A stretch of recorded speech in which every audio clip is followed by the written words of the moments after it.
Siamo in diretta streaming con questo evento e do la parola per il saluto al padrone di casa, il dottor Gianangelo Bellati, presidente di Longarone Fiere. Sì, io saluto tutti, sono molto felice di questo incontro perché fa parte di tutta una serie di incontri che stiamo cercando di organizzare, che stiamo organizzando come Fiera di Longarone e che vogliono proprio dare importanza al coordinamento fra i vari soggetti, attori che possono aiutare lo sviluppo economico del nostro territorio. In questa occasione vorrei ringraziare in particolar modo ARAV, perché è stata ARAV che è stata promotrice dell'incontro, ma anche la Regione Veneto, ma anche Veneto Agricoltura, che è presente col direttore Nicola Dell'Acqua, e anche perché poi ricordo che Veneto Agricoltura è nostro socio, come ringrazio tutti gli altri attori, l'Università di Padova. I temi che vengono affrontati sono per noi molto importanti, sono temi cruciali perché riguardano appunto l'utilizzo il più possibile, la valorizzazione di quella che è l'agricoltura, la zootecnia in montagna e quindi l'ambiente, che è il tema che sapete per noi sta diventando uno dei temi più importanti in fiera, con la Fiera delle Foreste, che è una fiera sì di un ambiente molto importante come quello delle foreste di montagna e dei problemi del cambiamento climatico, ma è collegato appunto, grazie anche al Green Deal, ai temi europei prioritari e guardando anche il cosiddetto recovery plan è collegato anche adesso e quindi anche auspicabilmente a quelli che sono i finanziamenti e gli investimenti che verranno anche in questo caso sperabilmente attivati a breve. Quindi per noi il fine ultimo, e qui mi complimento ancora per chi ha pensato a questo incontro, è quello di ridurre il più possibile lo spopolamento delle nostre montagne, ma io direi di guardare proprio anche in positivo, noi dobbiamo puntare al ripopolamento, perché l'attuale situazione è già una situazione di crisi, quindi sicuramente è importante che non ci sia ulteriore spopolamento, ma che ci sia assolutamente ripopolamento. Quindi questo incontro credo che sia utile come esempio anche per il futuro, perché anche noi come Fiera, ogni azione che dobbiamo fare dovrebbe essere orientata appunto a riattivare tante attività, tanti lavori che possano tirare nuova popolazione nelle aree di montagna. Io ricordo sempre che non è un problema solo del bellunese, è un problema della montagna veneta, ma della montagna italiana. E ricordo anche sempre che 2/3 del territorio italiano sono area di montagna, quindi la montagna deve essere assolutamente obiettivo prioritario e strategico di tutto il paese, oso dire anche dell'Europa. Quindi vi ringrazio moltissimo per coloro che sono i relatori, gli organizzatori, ma anche per coloro che ascolteranno questo importante incontro. Quindi buon lavoro a tutti e grazie mille. Grazie al Presidente Bellati. Ricordiamo che proprio il Presidente Bellati ci tiene a sottolineare come Longarone Fiere Dolomiti sia il polo fieristico della montagna e come tale sia al servizio di tutto il mondo montano. Entriamo ora nel vivo del convegno e passo quindi la parola al moderatore dell'incontro, il dottor Walter Lucchetta, direttore di ARAV. Grazie Franz, grazie intanto a nome di ARAV dell'ospitalità a Longarone Fiere Dolomiti. Un saluto a tutti coloro che sono collegati e che si collegheranno. Va fatta una premessa su questo incontro. Noi avevamo un impegno con Longarone Fiere Dolomiti perché ci eravamo impegnati per la domenica 22 marzo 2020 a presentare il progetto Fitoche nell'ambito di Agrimont 2020. Sappiamo tutti bene com'è andata e quindi volevamo onorare questo impegno facendo la fotografia dello sviluppo del progetto, perché quello è un momento di partenza, quindi stiamo molto, molto più avanti. Lo onoriamo oggi nell'ambito del Forum dell'Agricoltura di Montagna e abbiamo un po' ampliato il tema. Il progetto Fitoche dai prati ai formaggi, una filiera naturale per la valorizzazione della montagna, antidoto contro abbandono e spopolamento. Ma per qualcuno sembrerà ridondante, per noi no.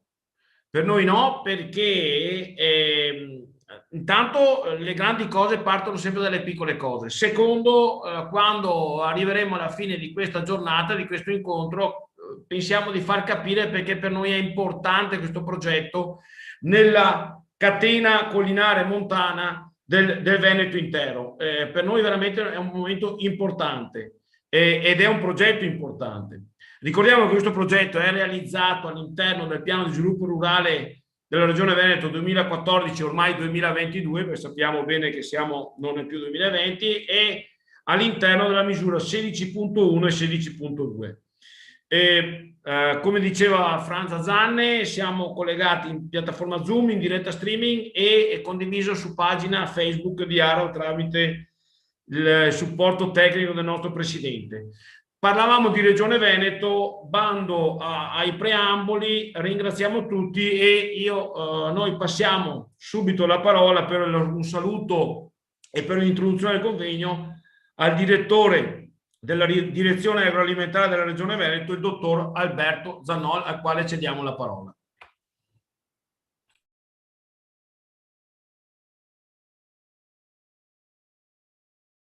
Microfono. Sì, scusatemi, pensavo di aver perso il collegamento.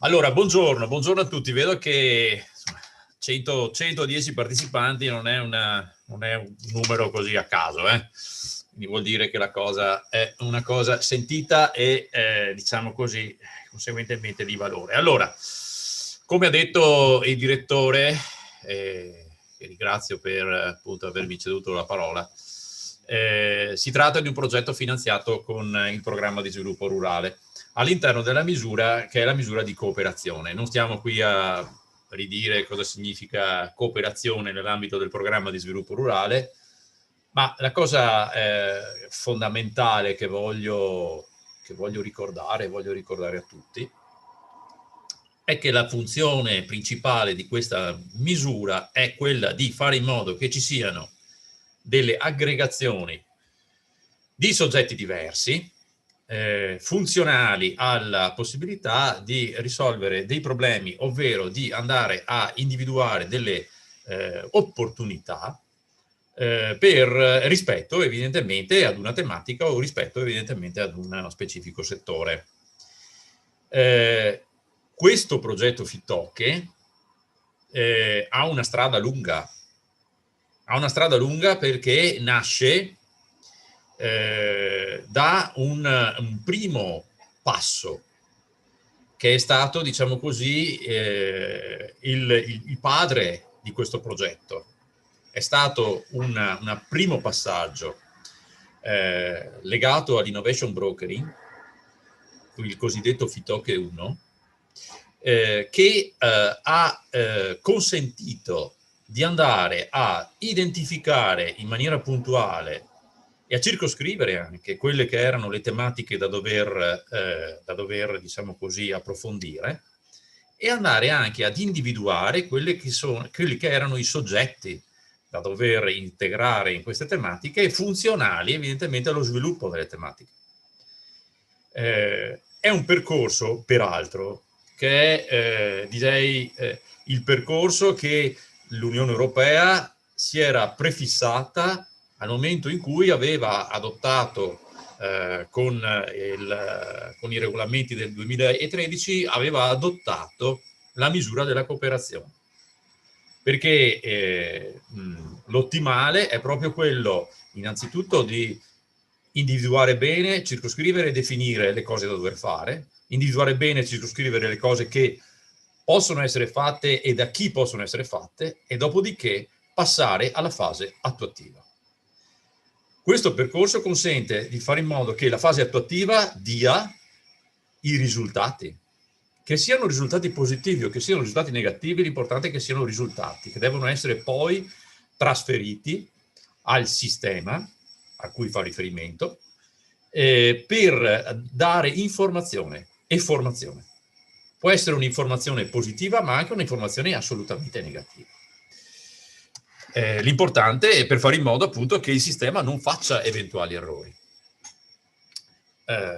Ora, il progetto Fittoche mi sembra che stia procedendo bene, secondo quelle che erano evidentemente le volontà del gruppo che si era costituito.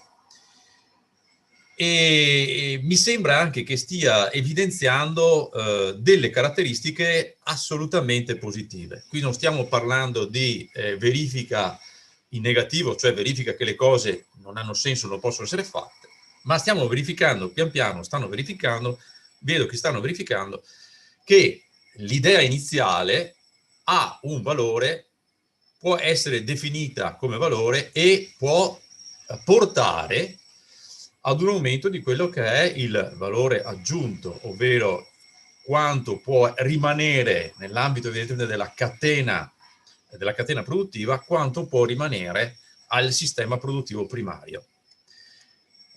Questo è molto più forte per quanto riguarda la sua importanza, perché è rivolto ad un territorio che è un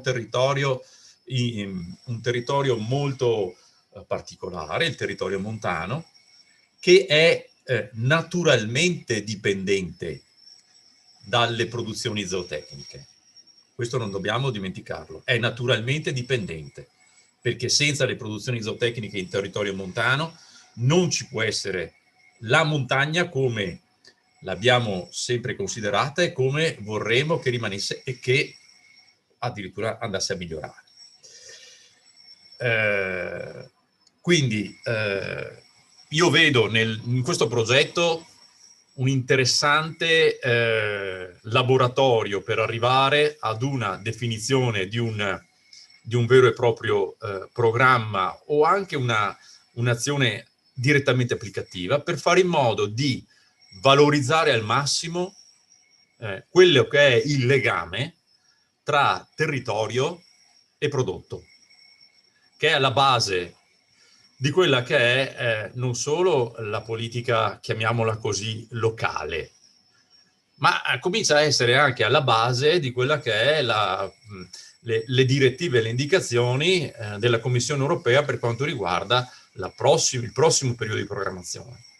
Perché quando parliamo di from farm to fork, quando parliamo di sistemi territoriali locali, quando parliamo di catena corta,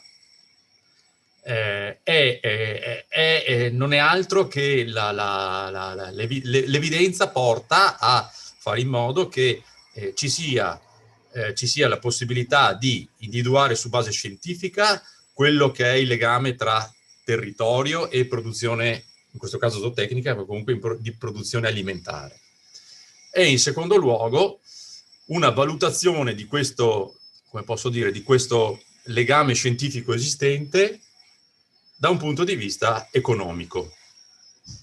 Il progetto quindi è su questa logica e deve portare alla fine, e secondo me si riuscirà ad arrivare, ad avere un modello, ok, per fare in modo di garantire la valorizzazione di queste peculiarità. Vuol dire cioè un modello che consenta di trasferire quanto può essere provato da un punto di vista scientifico per il legame al territorio, trasferire questo al consumatore finale, perché alla fine è lì che bisogna arrivare. Significa anche valutare aspetti di carattere economico e aspetti di carattere organizzativo nell'ambito della produzione e della trasformazione, per fare in modo di aumentare ulteriormente quello che è il valore aggiunto che può essere derivato. Ci sono tutti gli attori in questo progetto, perché ci sono i produttori, ci sono i trasformatori, c'è l'associazione regionale che è, come posso dire, un termine magari che non è proprio, ma è come una gran cassa rispetto a quello che è, evidentemente sono i risultati del progetto. C'è la comunità scientifica e la comunità di ricerca, sia da un punto di vista prettamente scientifico, quindi di rilevazione e valutazione zootecnica e chiamiamola così, e agraria, ma anche la valutazione degli aspetti economici, che sono assolutamente fondamentali per fare in modo che quello che è il risultato del progetto possa essere credibile ed utilizzabile immediatamente da parte della filiera. Questa è una cosa fondamentale. Io auguro a tutti un buon lavoro per oggi, ma soprattutto per quello che sarà. Sono contento che tra i relatori ci sia presente anche il direttore di Veneto Agricoltura, perché come sempre, ma ancora di più, bisogna che Veneto Agricoltura sia, diciamo così, collegata, sia viaggi a braccetto rispetto a quelle che sono le tematiche della ricerca, della sperimentazione e della innovazione, che arrivano e vengono dalla base, che arrivano e vengono dal sistema produttivo. E anche perché Veneto Agricoltura non è solo la nostra agenzia per l'innovazione, ma è anche il soggetto che gestisce le proprietà silvicole e le proprietà agro-silvopastorali della regione. E quindi uno dei soggetti fondamentali per creare un sistema che possa garantire evidentemente appunto la valorizzazione delle produzioni locali. Grazie e buon lavoro. Grazie direttore, grazie dottor Zanol. Certamente l'intervento introduttivo ce lo aspettavamo, ma con le aspettative che ci indirizza la regione è un intervento di spessore proprio in termini di aspettative che si aspettano dal progetto, quindi stimola tutti gli attori del progetto a lavorare. Il direttore Zanol parlava di gruppo costituito. Allora, parafrasando il fatto che domani comincia il Giro d'Italia, sappiamo che ci sono le ammiraglie. Ecco, l'ammiraglia che fa da capofila in questo progetto è il caseificio Pennar. Poi andremo a ovviamente indicare tutti e 5 caseifici che lavorano. Il caseificio Pennar, a proposito, abbiamo una chicca, lo dico prima, non è previsto in scaletta, ma ci sarà un filmato, che è un filmato prova per uno dei 5 caseifici, ne faremo uno per ogni caseificio, che sarà una chicca, è il primo che abbiamo provato a fare e lo esplodiamo, però ce ne sarà fatto uno per ogni caseificio. E quindi prima di passare alla parte universitaria scientifica, la parola al presidente del caseificio Pennar e al direttore del caseificio Pennar, rispettivamente Giancarlo Rigoni e Fiorenzo Rigoni. Buongiorno a tutti, vorrei ringraziare in primis la Regione Veneto, l'Università di Padova, l'ARAV, Veneto Agricoltura e l'Ente Fiera di Longarone. Noi ringraziamo per essere stati scelti come capofiliera, crediamo in questo progetto perché il fatto di valorizzare la montagna, non solo la nostra come altopiano, però tutta, come diceva il dottor Zanol, l'Ente Fiera, tutta la montagna veneta in primis, perché valorizzare la montagna vuol dire dare futuro, dare sostegno. E se non c'è sostegno per gli allevatori non si può andare avanti e quindi non c'è ricambio generazionale. Lo dico sempre, se non si incentiva chi è nato in agricoltura, lo so, tutti dicono è facile, provate, però io non ho ancora visto nessuno che venisse da un altro settore, che ha messo una stalla o che si è messo a fare un'attività da reddito in montagna. Perché tra il dire e il fare ci sono le alternative, ci sono, però voglio dire, se si toglie il primario che può essere il latte, non so che futuro ci possa essere, perché appunto adesso c'è un po' il boom delle viti, l'orzo, queste materie prime un po', per carità, possono essere un'alternativa, però essere un'alternativa a dare un reddito per gli allevatori ci vuole del tempo, ci vogliono dei numeri. Quindi il fatto di voler valorizzare sempre di più i nostri prodotti, soprattutto il lattiero caseario, lo so che siamo storici, però d'altronde il formaggio è nato perché dava da mangiare, tutti tenevano gli animali, le vacche, perché tutti mangiavano il latte, tutti mangiavano il formaggio e tutti sono riusciti a passare, per poi passare ad attività migliori. Quindi il fatto di valorizzare il prodotto, in primis diversificarlo, perché con solo la qualità possiamo competere a livello di quantità, è impossibile, quindi dobbiamo valorizzare sempre di più la qualità in qualsiasi modo si possa fare, soprattutto con le esigenze che ci sono al giorno d'oggi della clientela di tutto questo mondo, quello che richiede giustamente, vogliono che sia sempre un prodotto più salubre, più naturale, e questo è il nostro obiettivo. Penso che anche il fatto appunto di Fitoche, lo scopo sia quello di dare un valore aggiunto, di dare un prodotto che sia diverso, che abbia le caratteristiche più tradizionali possibili, non trascurando la qualità e la sanità del prodotto. Quindi mi sento solo di ringraziare appunto questi enti superiori che credono in questi progetti e che possono dare appunto un sostegno, perché anche noi abbiamo bisogno di sostegni, perché finali abbiamo noi, anch'io sono allevatore come tutti i nostri, l'impegno è sempre maggiore in azienda, però dobbiamo anche confrontarci con il mondo esterno, chi compra i nostri prodotti, e non possiamo solo dire il formaggio è buono, così dobbiamo spiegarlo, dobbiamo dimostrarlo, essere credibili, perché penso solo con la credibilità siano le cose che danno riferimento e danno forza, un motivo in più per comprare i nostri prodotti, oltre che a quello di salvaguardare un ambiente, un territorio e uno spopolamento che altrimenti non so come continuerà. Quindi questo qua, il nostro obiettivo, la nostra cooperativa è sempre stata focalizzata sulla qualità.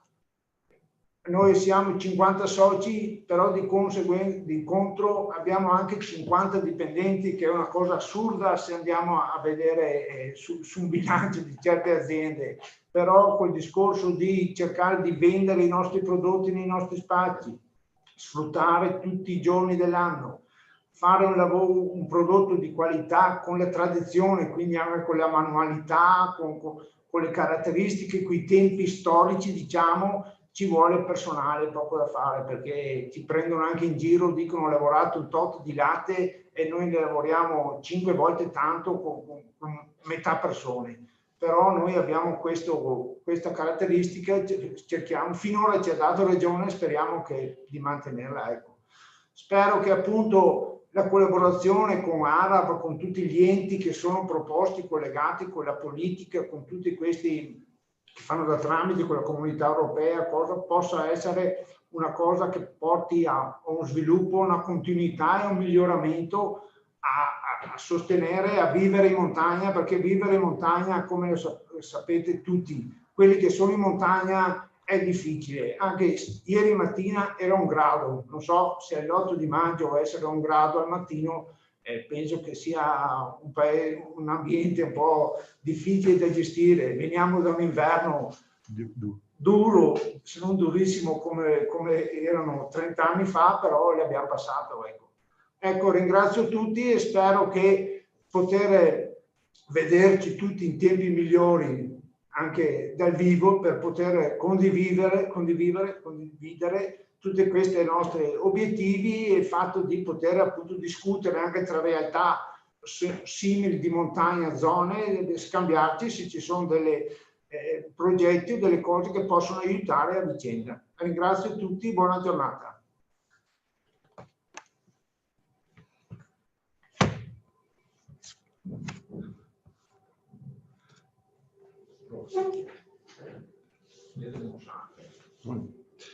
Sì.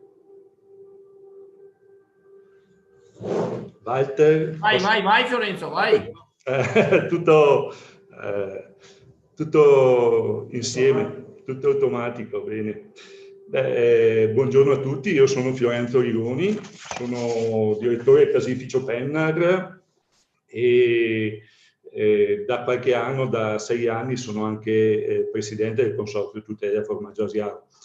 Ringrazio naturalmente anch'io Regione Veneto, Università di Padova, ARAV, Veneto Agricoltura e anche l'Ente Fiera di Longarone.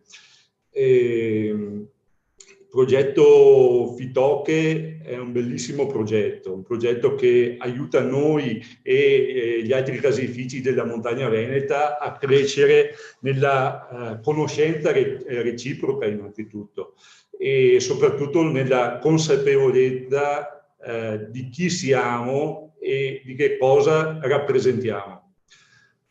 Parlando di essenze dei nostri prati e dei pascoli, scopriamo di essere allevatori e caseifici di montagna che rappresentano l'essenza stessa della montagna veneta. Siamo storia, siamo tradizione, siamo i veri custodi del territorio e di questi territori fragili, di ambienti ricchi di grande biodiversità, ma molto molto fragili. Siamo figli di una cultura semplice che tramanda da secoli la sostenibilità e valori assolutamente genuini.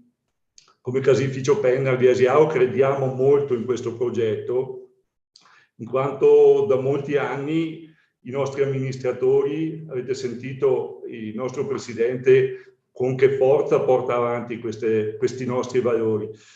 Tutto il Consiglio di amministrazione ha capito che sul piano della quantità non possiamo assolutamente competere.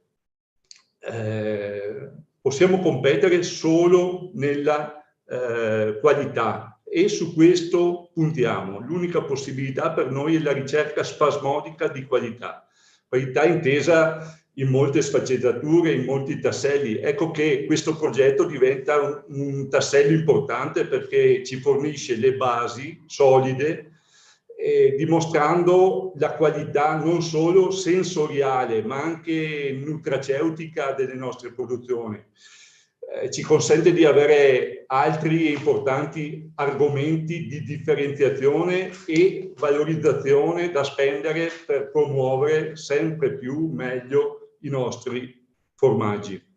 Caseificio Pennar, pur essendo una OP, con 51 aziende agricole associate, tutte montane, tutte qui nel raggio di pochissimi chilometri, ha anche un fatturato notevole, oltre il 50% del proprio fatturato fatto con i nostri 3 spacci vendita, quindi su un totale di oltre 10 milioni di euro riusciamo a vendere qui in loco e, come avete sentito il Presidente, a dare lavoro anche a tante persone. Siamo un presidio della grande tradizione casearia dell'Altopiano di Asiago, 7 comuni, e nel periodo pre-Covid avevamo un numero sempre crescente di visitatori che sono fruitori paganti di visite guidate alle nostre strutture. Quindi siamo anche, se vogliamo dire così, un polo di attrazione turistico. I nostri capisaldi della qualità sono innanzitutto i nostri formaggi creati in una certa maniera, senza conservanti o additivi, quali ad esempio l'isodima. Questo ci è permesso dal fatto che non usiamo insilati forieri di sporie butirliche che provocano gonfiori nel formaggio. L'alimentazione delle bovine è OGM free, oltre ai fieni di montagna, l'erba fresca dei pascoli. Nel pagamento sulla base qualità del latte abbiamo inserito da diversi anni un incentivo al buon pascolamento. Questo attraverso un sistema abbastanza complicato che va a vedere le vitamine.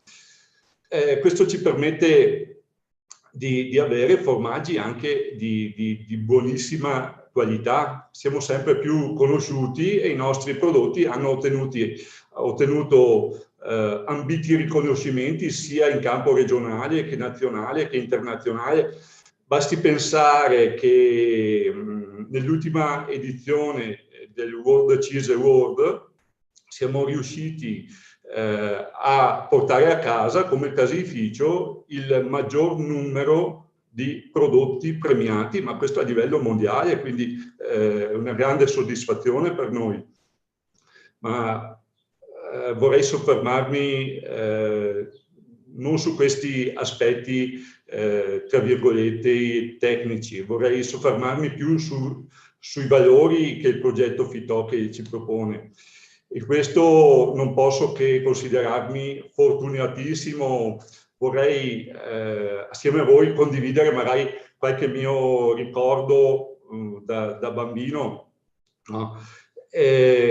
Magari quando con mio papà e con l'allora presidente, mio papà faceva il direttore in questa stessa struttura qui al caseificio Penna, e l'allora presidente si andava con il nostro fuoristrada di allora, la 128 rossa, si andava in giro per Malghe, si andava ad assaggiare questi prodotti. Però nel percorso, prima di arrivare in una qualsiasi malga, niente, praticamente si discuteva su chi era il malgaro, e molto spesso lo si dipingeva con questi appellativi in Veneto oppure anche in Cimbro. Allora c'era il Pierino Campanello, il Bruno Falsaro, o in Cimbro il Legno Tegnile, il Nickel, questi personaggi che venivano descritti, e mi veniva descritta l'altitudine della malga, la morfologia,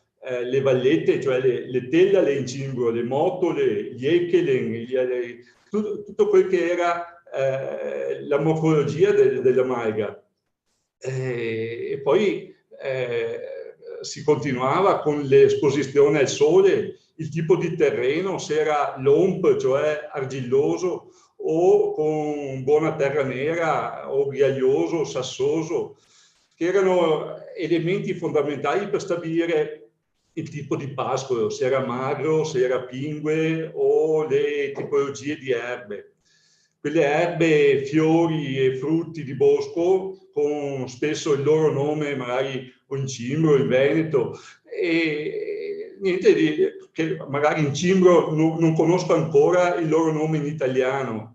Sto parlando delle stebe, delle smitte, delle scergale, il cranabete, il cumo buono, il cumo matto, sbastrenpear, chinapear. Però tra tutti ricordo sempre, e questo ogni volta che vado su un pascolo, questo cardo basso che in lingua cimbra lo chiamiamo bisachese. In italiano è la carlina. Carlina perché? Perché togliendo il fiore e togliendo le spine è commestibile, e Carlo Magno ne andava ghiottissimo, quindi si è chiamato con il nome dell'imperatore Carlina. In cimbro si chiama bisachese, che significa formaggio del prato. Oltre a essere buonissimo da mangiare, se essiccato al sole diventa anche un taglio vegetale usato già in antichità. Ecco che tutta questa ricchezza di variabili dava a mio papà e ai suoi interlocutori, il presidente di allora, spunti inesauribili al momento in cui si assaggiavano i formaggi di una malga oppure dell'altra. E per me era un'apoteosi, era l'elevazione di un mortale allo stato divino, proprio era per me il massimo, e questi ricordi mi sono rimasti per sempre.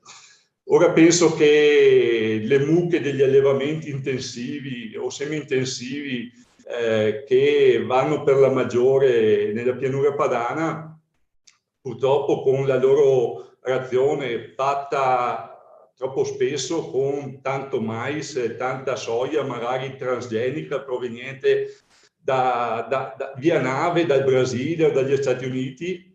È come se noi mangiassimo dalla mattina, mezzogiorno e sera polenta, polenta, polenta. penso alla differenza con le nostre mucche felici al pascolo che nella loro serenità brucano centinaia di essenze erbacee, fiori e frutti di bosco diversi. Nel vederle immagino sempre il profumo, mi viene il profumo del latte fresco, del latte caldo appena munto, e anche il profumo che trovo qui nel nostro caseificio quando entro nella sala di affioramento. Da questo latte e da questa tradizione non possono essere realizzati che formaggi che sono dei capolavori, da questo latte profumato.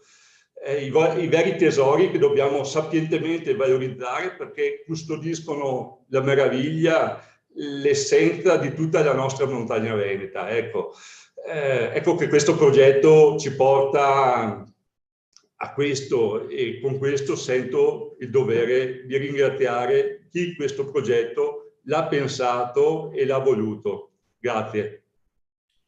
Grazie al presidente Giancarlo Rigoni e al direttore Fiorenzo Rigoni del caseificio Penna, anche perché Fiorenzo ha collegato la tradizione al progetto, l'ha proprio collegato.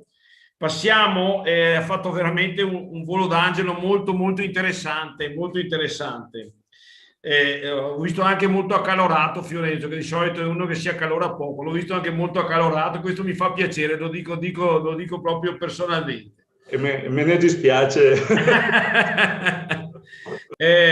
Allora, passiamo alle relazioni che provengono dall'Ateneo Veneto, la nostra università, e io inizio con un ringraziamento sentito perché ospitare il professor Giulio Cozzi, ordinario di zootecnia speciale all'Università di Padova, è ospitare una delle massime competenze sull'agricoltura di zootecnia di montagna a livello comunitario.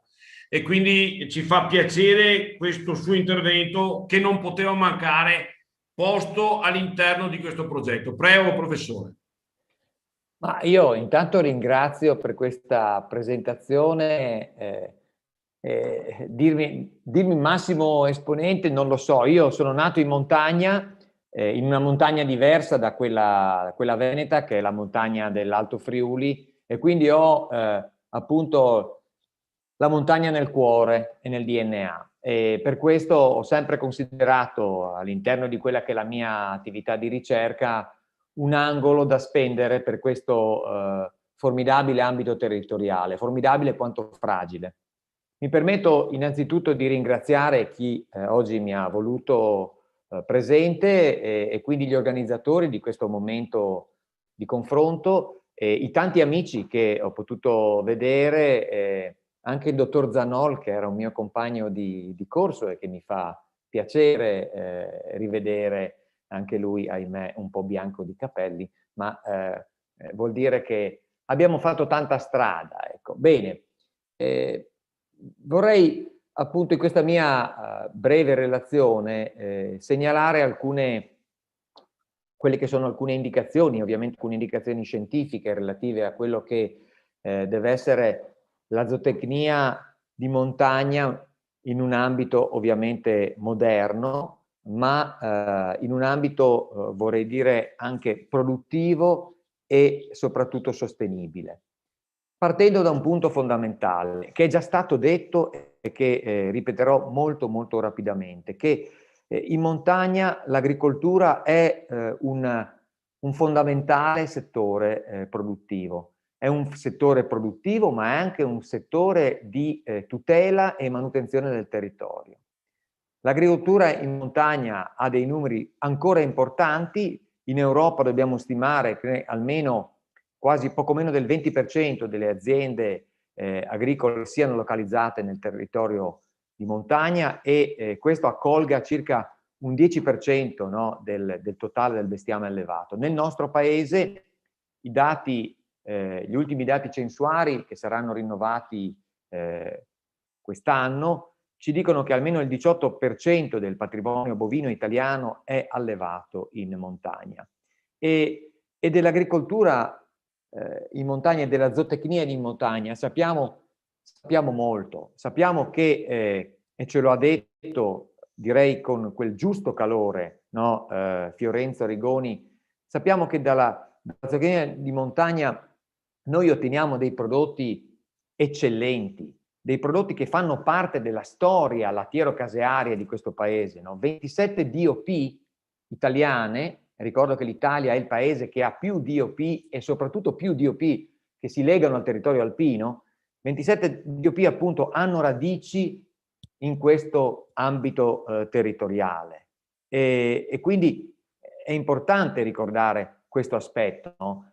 La montagna ha prodotto e produce alimenti di eccellenza, alimenti, vorrei dire, unici, ma accanto a questo è altrettanto importante ricordare che la montagna fornisce anche un fondamentale, l'agricoltura in montagna, l'allevamento della montagna, insieme ovviamente alle attività forestali, concorrono a un fondamentale ruolo di tutela e manutenzione del paesaggio. Quella formidabile cartolina, no, cromatica che le nostre Alpi regalano ai turisti e che è fatto di un equilibrio tra la roccia, il bosco e il prato pascolo, è frutto di un'attività di allevamento che ha visto il pastore, l'uomo, autentica sentinella ambientale, no? Per quelli che erano i fenomeni, per una rapida identificazione di eventuali fenomeni, diciamo, di dissesto.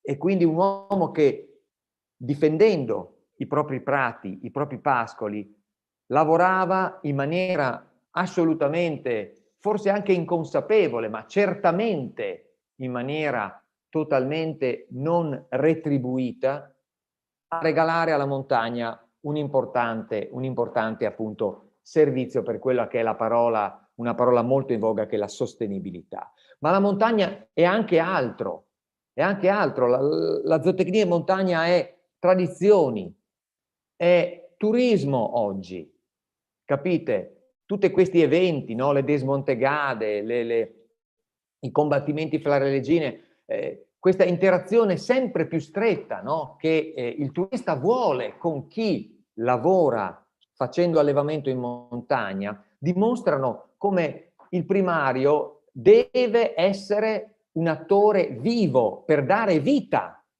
oltre che lavoro e attrattività alla montagna. Bene, detto questo, diciamo che è importante però fare alcune considerazioni anche all'interno del sistema zootecnico. È chiaro che quando noi pensiamo, no, a un allevamento in montagna siamo portati sempre a pensare a quello che tradizionalmente era la zootecnia alpina, e quindi un sistema che vedeva un allevamento di razze spesso locali, e quindi ecco un reservoir anche di biodiversità, razze che oggi noi definiamo tecnicamente, no, a duplice attitudine, con una attitudine sicuramente alla produzione del latte, ma anche con una certa produzione di carne, animali di mole medio-piccola, molto adattati al pascolo, con un innato senso nei confronti, no, del pascolamento. Animali che venivano allevati secondo un calendario, vorrei dire, molto consolidato nei secoli, no? E che vedeva veramente un intimo rapporto con il territorio di allevamento per quanto riguardava la disponibilità alimentare. Perché, capite, quando noi andiamo a creare una semplice carta d'identità per quella che era l'alimentazione di questi animali, vedevamo che nella quota dei foraggi, che spesso raggiungeva anche l'80%, e forse qualche secolo fa forse era anche il 100%, erano i foraggi locali i protagonisti di quelle razioni. E quindi questo era un sistema zootecnico che faceva vivere la montagna utilizzandola in maniera virtuosa. Tuttavia a questa, diciamo, situazione in un recente passato è stata data una improvvisa sterzata, e guardate che quello che è successo in realtà trova fondamento in un aspetto abbastanza peculiare, che è l'aumento del prezzo del latte. Quando in Italia verso il 1970 c'è stato un fortissimo aumento della domanda di latte, del prezzo del latte, ovviamente in tutto il territorio nazionale, anche in montagna ovviamente il prezzo del latte è aumentato e a quel punto, capite, si è dato spazio, anche perché parallelamente il prezzo dei cereali era molto basso, si è dato spazio allo sviluppo di forme di alternative a questo sistema tradizionale, quelle che sostanzialmente noi identifichiamo come le cosiddette razze da latte. E quindi in montagna abbiamo visto in pochi anni fiorire un sistema di allevamento decisamente molto più simile a quello della pianura, che peraltro dal punto di vista nutrizionale, come potete vedere, ha allentato in maniera preoccupante, no? Quel rapporto animale-foraggi alpini che caratterizzava il sistema tradizionale. E quindi capite che giustamente, e questa è una logica imprenditoriale ineludibile, l'interesse anche dell'allevatore di animali molto produttivi ovviamente si è via via allontanato da quello dello sfalcio dei prati, soprattutto di quelli che erano i prati più difficili, più pendenti, o anche l'uso di alcune superfici a pascolo, per cui il risultato dal punto di vista dell'uso del territorio è impressionante, no? In 20 anni nell'arco alpino abbiamo perso un quarto della superficie a prato pascolo. E questo, capite, è qualcosa che deve essere analizzato con estrema attenzione per le ricadute non solo esclusivamente zootecniche, ma anche per le ricadute in termini appunto di vitalità, di sostenibilità del fragile territorio alpino. Perché le ricadute sono state ad ampio raggio, no? Quando noi abbiamo visto aumentare queste forme, è una brutta parola, ma un po' intensive, no, di allevamento anche in montagna, è chiaro che a questo è corrisposto la tendenza a un abbandono o una gestione sempre più inappropriata delle superfici foraggere, da cui un progressivo degrado del territorio alpino, specialmente in alcuni ambiti territoriali, territorio che nel momento in cui non ha più un utilizzo, vorrei dire, virtuoso e continuo, va incontro a una perdita, diciamo, di quelle appunto peculiarità, no, cromatiche che sono una calamita importante per il settore turistico. La montagna ci dà un'immagine di abbandono, ci dà quell'immagine di triste che il turista non vuole vedere.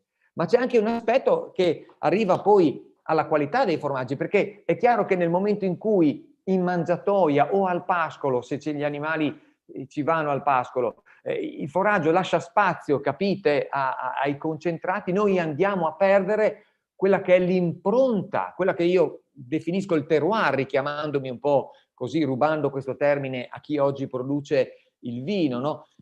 Andiamo a perdere o a limitare quell'impronta nutrizionale, nutraceutica, che è proprio quella variabilità botanica di cui ha parlato Fiorenzo Rigoni era protagonista nei prodotti lattiero-caseari. Ecco quindi che noi, guardando in avanti, noi dobbiamo pensare che la zootecnia alpina in montagna deve recuperare un importante equilibrio, un equilibrio con l'ambiente. Deve essere una zootecnia che nuovamente trova le modalità per basarsi sulle risorse alimentari del comprensorio, che sono foraggi, che sono pascoli, ovviamente con gli animali giusti, con le gestioni corrette, perché in questo modo, lavorando in questo modo, è chiaro che fornisce innanzitutto un servizio di manutenzione e tutela ambientale che è fondamentale per sostenere l'attività ricreativa che la montagna oggi deve sempre di più rendere disponibile per quanto riguarda la vocazione al turismo. Ma ci sono anche delle motivazioni più strettamente zootecniche, e cioè porsi in equilibrio con l'ambiente significa anche ridurre sicuramente la dipendenza dal mercato degli alimenti, e oggi ricordo che le previsioni future per quanto riguarda i prezzi di alcune materie prime come il mais e la soia sono previsioni molto inquietanti, sia per chi lavora in montagna e soprattutto per chi lavora in montagna, ma anche, credetemi, per il sistema zootecnico della pianura. Ma soprattutto essere in equilibrio con l'ambiente significa continuare, fortificare, migliorare ovviamente anche l'eccellenza di cui è stato detto per quanto riguarda il lattiero caseario. Qualcuno potrebbe dirmi, ma com'è possibile? Com'è possibile sostenere dal punto di vista economico tutto questo? Beh, io trovo che la medicina ha vorrei dire la cura ha una doppia medicina. La prima è quella di riconoscere dal punto di vista della compensazione, del reddito, riconoscere il servizio di tutela del territorio. È molto importante, oggi noi parliamo di appunto servizi ecosistemici, è fondamentale che questi servizi ecosistemici trovino una monetizzazione. Chi fa una certa forma di allevamento, un allevamento virtuoso in montagna, e quindi tutela questo fragile ambito territoriale, deve trovare riconoscimento per questo servizio. Ovviamente questo richiede scelte politiche consapevoli, ma anche un forte supporto scientifico. La seconda strategia è quella di valorizzare l'eccellenza casearia, perché nel momento in cui noi alleviamo, produciamo il latte e i formaggi in un certo modo, quella è eccellenza, e quella deve essere un'eccellenza che noi andiamo a discriminare, a proporre, a tutelare, e quindi ben vengano, no, i marchi prodotto della montagna, ben vengano quelle certificazioni di filiera e anche di prodotto che aiutano il consumatore a capire che cosa c'è di intrinseco, ma non solo, anche in termini di servizi ambientali dietro determinate produzioni zootecniche. In questo senso mi permetto di dire è fondamentale il supporto della ricerca, e quindi ricerche come quelle di cui parliamo oggi, di questo progetto FITO, che sono fondamentali, perché la ricerca in montagna deve essere fatta in montagna. Questo è importante. Noi non dobbiamo trasferire in montagna esperienze che non fanno parte di questo territorio, per cui ben vengano queste azioni del piano di sviluppo rurale che cercano di creare questi gruppi operativi in cui si fa ricerca, si testano delle potenziali soluzioni nell'ambito territoriale alpino. La ricerca è fondamentale il confronto, e in questo senso ecco che capite perché anche, no, la Federazione Europea di Zootecnia ha creato un gruppo di lavoro transnazionale totalmente dedicato alla montagna, che attualmente mi trovo a coordinare. In questo senso i momenti di scambio di informazione sono fondamentali, e qui vi rubo un secondo per proporre uno di questi momenti che sta per arrivare. Fra circa un mese, a giugno, ci sarà un convegno online promosso da due importanti gruppi di lavoro. Uno è quello che io appunto coordino, ovvero della Federazione Europea di Zootecnia, insieme al gruppo del pascolo e della ricerca sul pascolo della FAO. Creeremo un momento di scambio che andrà totalmente dedicato alla montagna, che affronterà, capite, il tema dell'allevamento e dell'agricoltura, della foragicoltura da diverse angolazioni.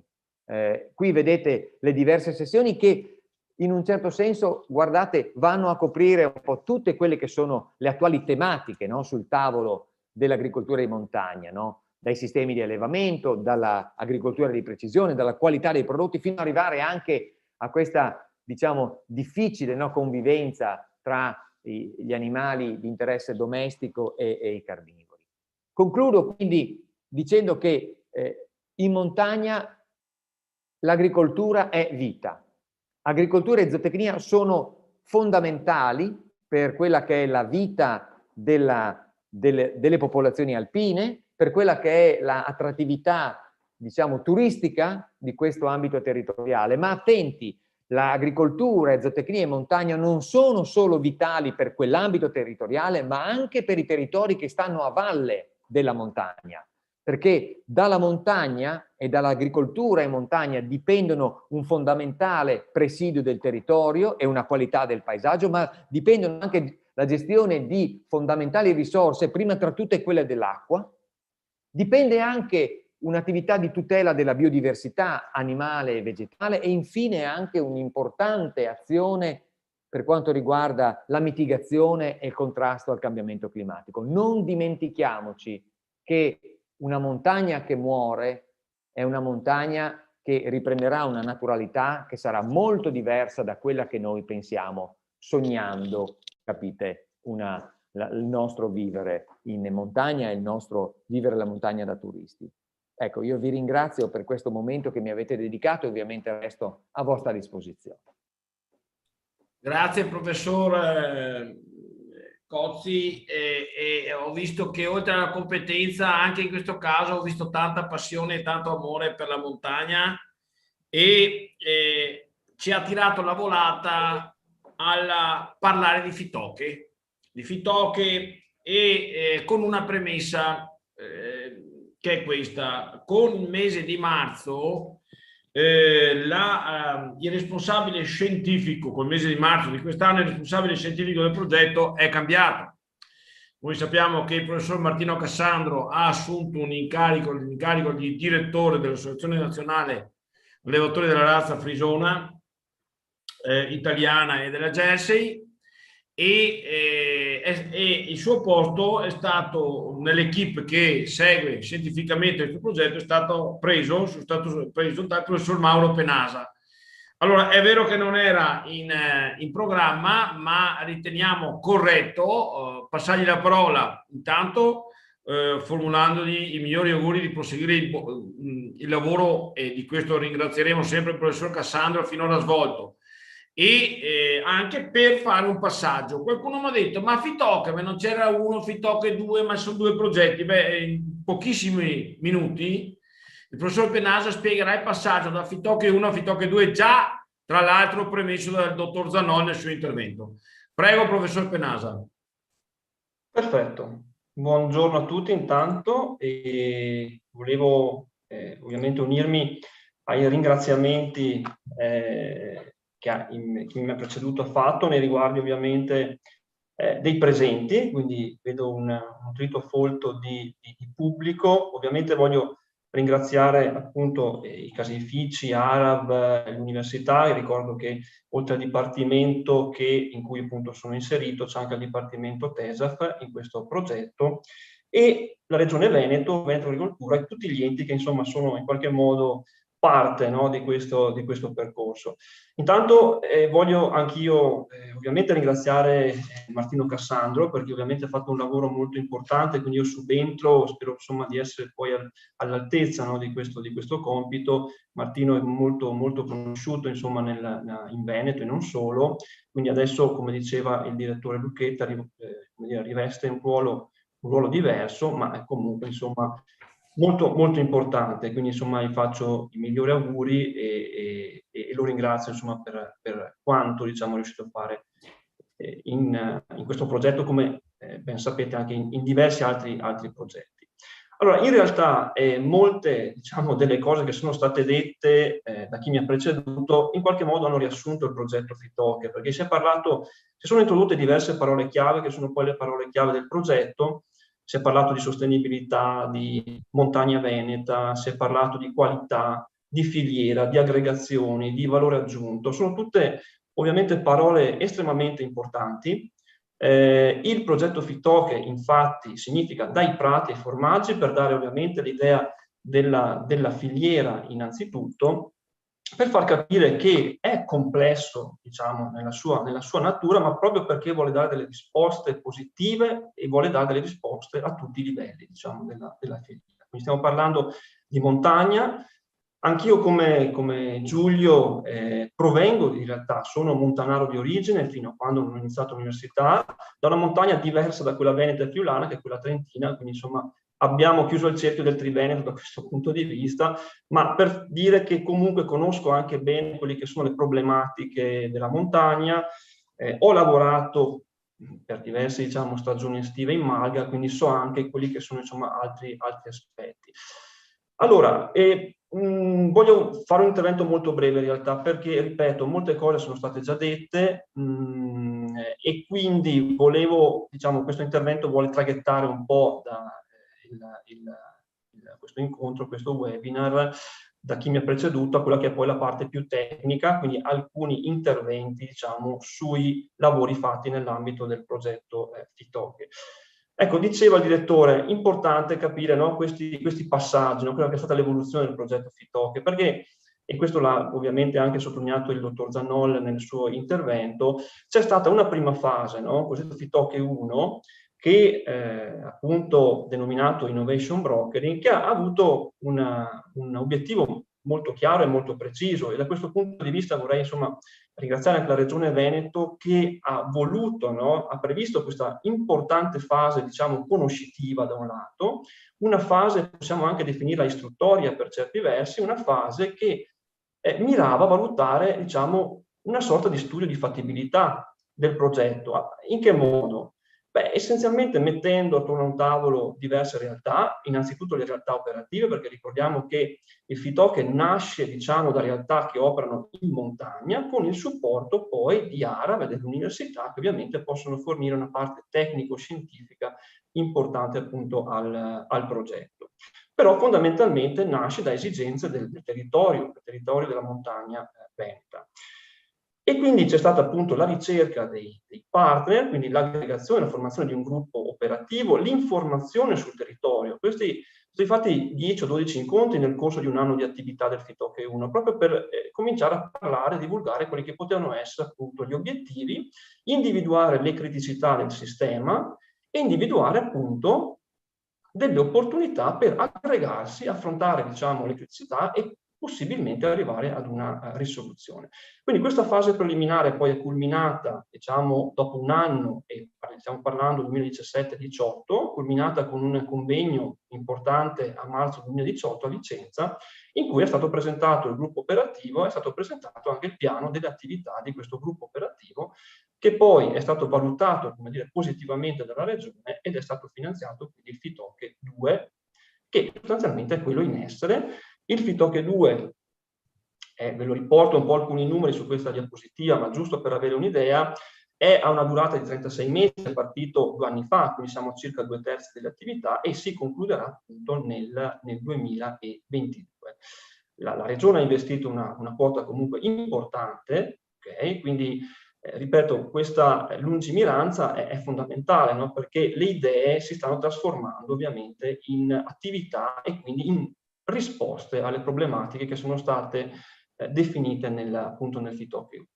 Ci sono appunto 5 realtà cooperative di trasformazione, latterie coinvolte, il capofila, quindi diciamo il leader partner cosiddetto, è il caseificio Pennar di Asiago, però poi vedete che appunto abbiamo anche altre 4 importanti realtà della montagna veneta. E poi appunto c'è l'ARAV che fa da supporto, da coordinatore e che coordina anche l'attività di divulgazione e comunicazione, che è estremamente importante, ovviamente, come in questo caso, cioè eventi divulgativi che consentono appunto di dare anche risonanza, no, a queste attività. E poi c'è l'università, ripeto, con i dipartimenti DAFNAE e TESA. Allora, le problematiche da affrontare sono problematiche appunto che sono nate nella prima fase già, quindi quali sono, diciamo, i problemi, no, che il FITOCHE intende affrontare e ovviamente risolvere? E ovviamente la riduzione, abbiamo detto, no, è stato detto anche in precedenza, delle essenze foraggere, quindi cercare di intervenire per ripristinare, no, una maggiore variabilità, biodiversità da un punto di vista anche floristico. Il problema, ecco, dello sfalcio, dell'abbandono, del pascolamento, no, che sono fondamentali in montagna, ma non solo come immagine, ma come presidio e tutela del territorio. C'è poi un altro aspetto importante, no, che è probabilmente l'ultimo anello della catena della filiera, che è il consumatore, no? Ma è una figura estremamente importante, lo sta diventando sempre di più perché sta anche dettando alcune, tra virgolette, regole, no? Alcune indicazioni. Il consumatore è sempre più attento agli aspetti legati ai prodotti e a ciò che circonda i prodotti. E quindi non si può far finta di nulla, bisogna affrontare queste tematiche e bisogna dare appunto soluzioni che siano ovviamente funzionali in tutte le direzioni.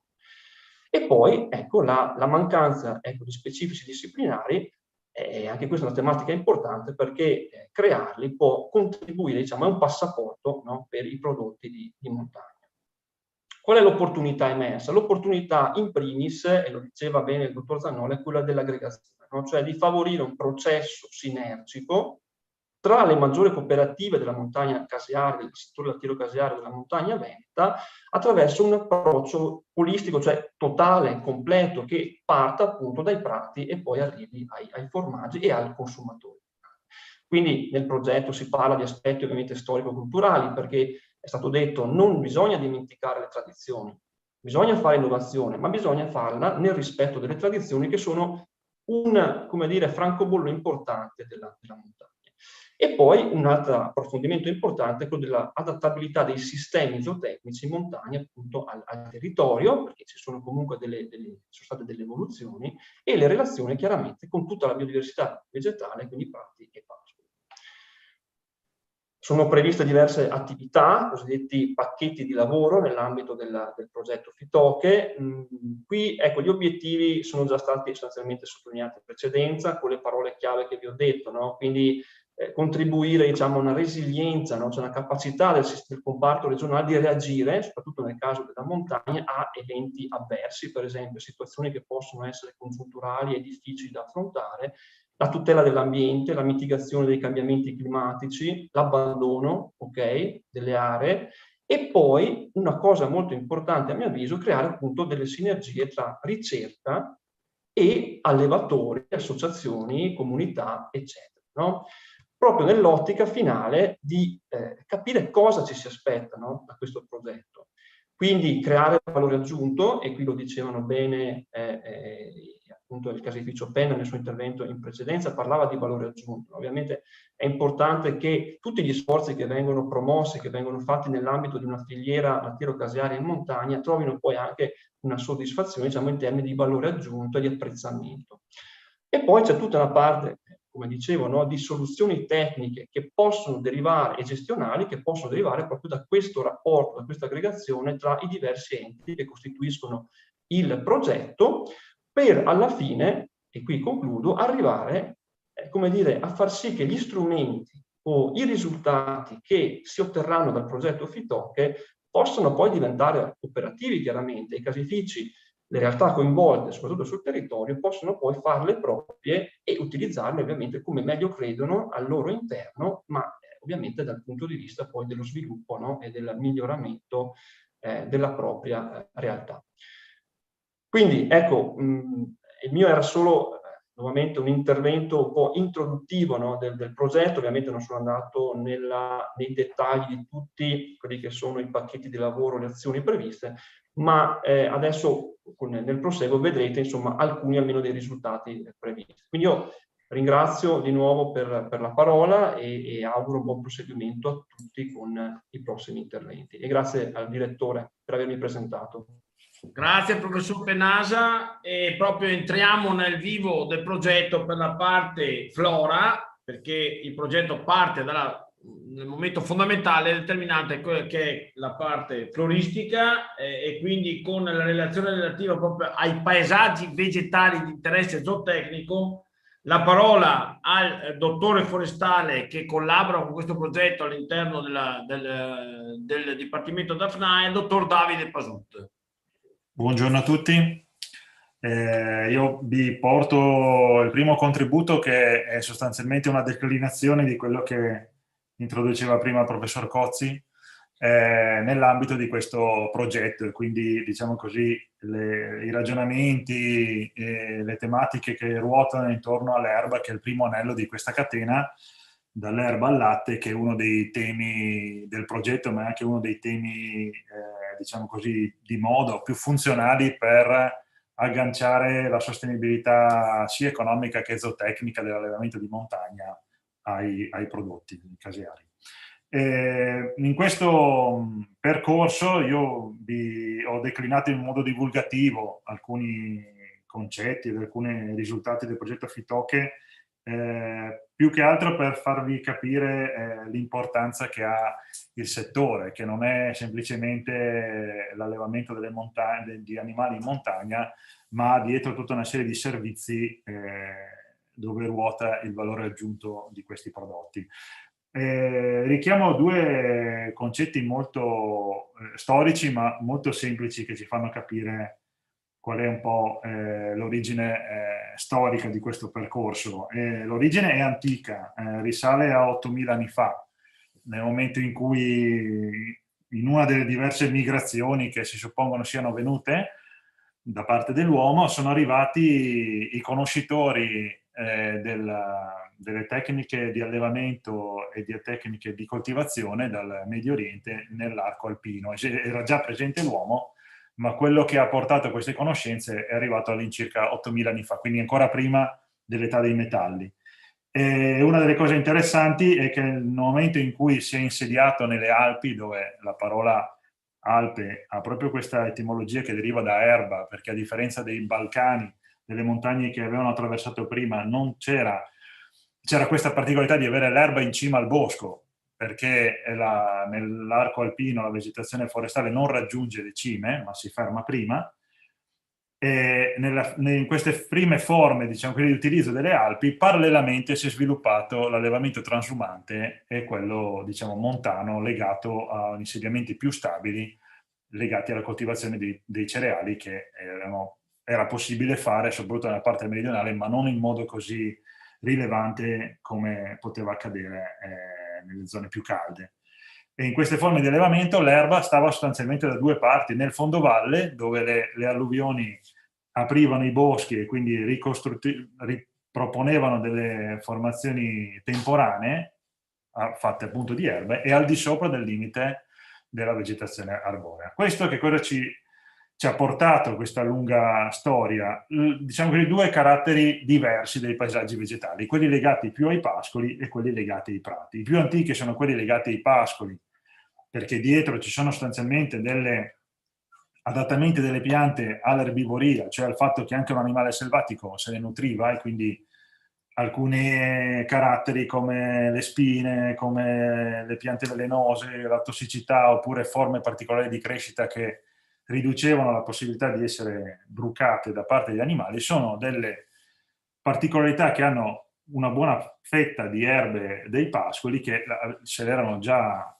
diciamo così, in qualche modo mantenute nel rapporto con l'animale selvatico. Con l'animale domestico questa cosa continua, e anzi in qualche modo anche si definisce in modo più chiaro, e quindi in qualche modo categorizza le caratteristiche dei paesaggi vegetali pascolivi, cioè dove l'animale direttamente si mangia l'erba, che ancora oggi sono soprattutto caratteristici dell'ambiente al di sopra del limite naturale della vegetazione arborea, che cambia da est a ovest nell'arco alpino, ma che lo caratterizza completamente. Invece novità è stata quella di destinare delle superfici foraggere a del foraggio da tenere per l'inverno, e quindi l'utilizzo a prato, che invece è una novità dal punto di vista storico, perché è sì antica, però è in realtà di epoca medievale.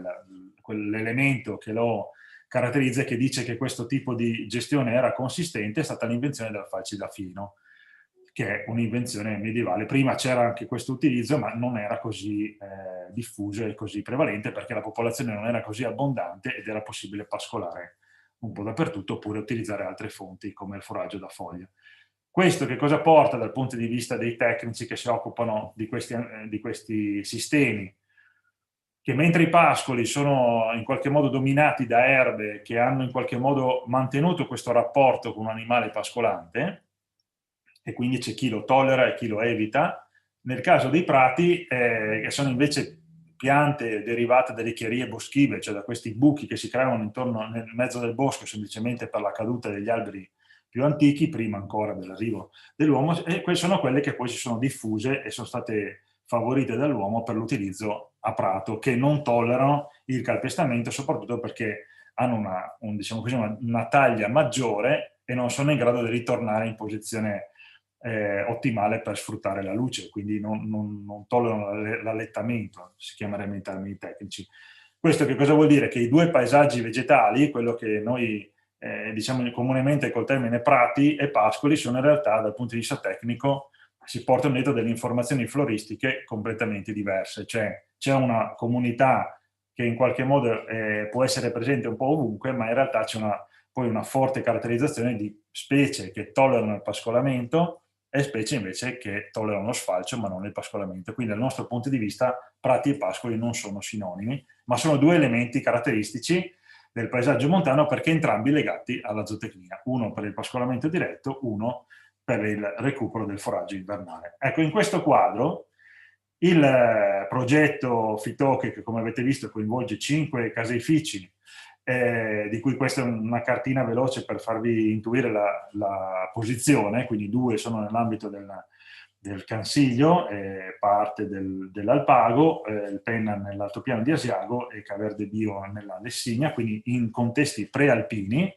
che hanno in comune l'avere delle situazioni che dal punto di vista climatico sono più calde, ma che hanno anche in comune l'aspetto carsico e quindi una disponibilità d'acqua che è abbondante, perché sono la prima catena che frena, diciamo così, anche le piogge orografiche derivate da correnti umide che derivano dai mari locali, che però permeano facilmente perché il sottosuolo non le trattiene in modo cospicuo come può essere in altre situazioni pedologiche. E l'altro elemento è quello invece del caseificio di Divinallongo, invece, dove siamo in ambiente prettamente alpino, quindi una montagna interna, meno piovosa, più fredda e con caratteristiche diverse anche dal punto di vista geologico.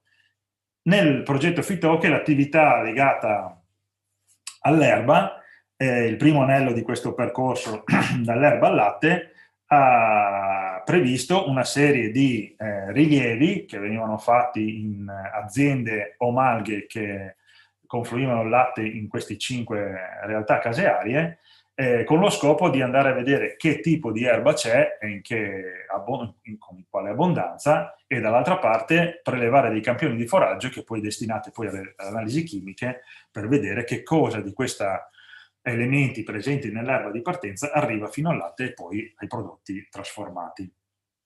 Questa è una tabella di sintesi che fa vedere sostanzialmente la quantità di rilievi di realtà coinvolte. Sono state coinvolte 29 tra aziende e malghe in totale, appartenenti a referenti di 5 caseifici, per un totale di 84 rilievi che sono stati effettuati nella stagione 2019 e 2020, completando, diciamo così, l'idea di analizzare sia i prati che i pascoli che, come vi anticipavo prima, hanno delle differenze dal punto di vista floristico che possono essere anche molto rilevanti.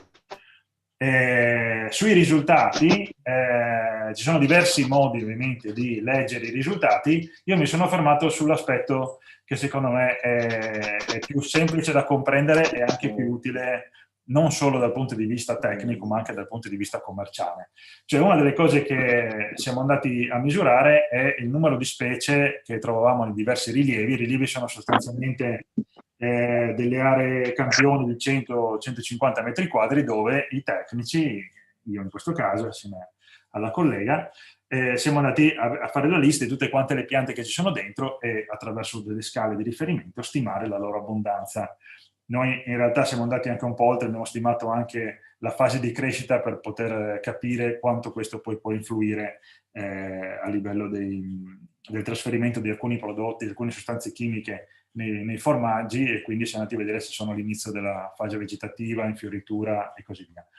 Ecco, la tabella mostra, diciamo così, i rilievi nella prima colonna suddivisi per caseificio e poi il numero di specie trovate, facendo un po' la sintesi di tutte quelle trovate nei prati e pascoli che fanno riferimento a un caseificio, oppure del numero medio di specie per rilievo con la variazione minimo-massimo. Che cosa dice questa tabella? Dice che sostanzialmente, per quanto i rilievi siano abbondanti, però riferiti a superfici indicative significative ma piccole, complessivamente diciamo che la superficie di tutti quanti i rilievi messe insieme, insomma, fa riferimento a qualche campo da calcio, per così dire, per mettere insieme un po' dei numeri, però riporta una numerosità di specie che è molto elevata. Cioè, adesso, al di là di fare diciamo così, i confronti facili con un prato di medica dove ovviamente la specie abbondante è una sola, ma anche con dei prati polifiti di pianura, qui vedete che la diversità floristica è particolarmente elevata. Guardando il numero di specie per rilievo, passiamo dalla ventina a 30-35 specie. Il prato di casa ne ha una decina, per avere un riferimento. Quindi la diversità trovata è alta, e la diversità, diciamo così, commerciale, cioè il valore che può essere utilizzato per far capire quanto è importante diciamo così, questa serie di ambienti che ruotano intorno alle diverse latterie, è la colonna centrale. Il riferimento più alto è quello della latteria di Divinallongo, dove complessivamente su 23 rilievi, cioè su una superficie che è praticamente messa insieme un terzo del campo da calcio, ci sono 146 specie diverse di prati e pascoli. La maggior parte in queste cose sono prati. A cosa è dovuta questa diversità? Diciamo che in natura, dove le cose sono difficili, c'è più spazio. Questo significa che situazioni poco concimate e anche meno utilizzate danno spazio a più specie, e invece situazioni molto concimate c'è una competizione più elevata e ne danno spazio a meno. La cosa però interessante è che la presenza dell'attività zootecnica, quindi la presenza dell'attività prativa e malghiva in montagna, e quindi queste realtà aziendali, consentono da una parte di avere delle situazioni più intensive, cioè così più concimate, per avere il foraggio e sostenere l'azienda stessa, ma questa loro presenza consente anche di mantenere le superfici magari meno importanti, che magari non vengono neanche concimate o perché non c'è la disponibilità del materiale o perché le superfici non lo consentono per pendenze e cose di questo tipo, però consentono la diversità molto elevata anche di situazioni più difficili. Quindi non si può fare un legame molto stretto dicendo io ho bisogno di vivere, quindi ho bisogno di mantenere, di portare a casa molto foraggio, ovviamente, per ridurre la mia dipendenza economica, quindi concimo molto e mi fermo lì. In realtà in questo processo si ottengono i risultati di avere nel fondovalle, nelle situazioni più comode, il foraggio necessario, ma l'azienda stessa mantiene anche delle situazioni più estensive, quindi meno importanti dal punto di vista della quantità, però molto più importanti dal punto di vista della biodiversità e del mantenimento del paesaggio. Perché dico questo? Perché vado a declinare alcuni degli aspetti che citava prima il professor Cozzi, cioè quali sono gli altri servizi che fa la zootecnia di montagna. E uno è sicuramente questo, quello di mantenere la biodiversità, cioè tutti gli ambienti al di sotto del limite naturale del bosco senza la zootecnia diventerebbero bosco. E questo effetto è mantenuto grazie all'attività zootecnica che, avendo diversi livelli di intensità, può garantire anche una diversità che non è solo floristica, ma che è anche faunistica, a partire dalle comunità di insetti legati agli ambienti erbacei. Passiamo dai grilli, cavallette, le farfalle, per dirne alcuni in termini così divulgativi, sono legati a questi ambienti. È chiaro che il mantenimento della zootecnia arriva per riflesso anche a mantenere questa elevata diversità, che ha un particolare pregio riconosciuto nelle aree Natura 2000, dove, ricordo, tutti gli ambienti riconosciuti, ci sono alcuni habitat prioritari che sono anche prati e pascoli, quindi superfici seminaturali gestite attraverso la zootecnia. Questa direttiva di riferimento, che è del 92, sta per compiere 30 anni, dice che questi habitat devono essere mantenuti in uno stato soddisfacente. Quindi l'abbandono non è una scelta di gestione, è solo attraverso la zootecnia che si possono mantenere, e quindi questa è una funzione molto importante legata a questo aspetto, a questo servizio. L'altro servizio già citato è quello del mantenimento del paesaggio.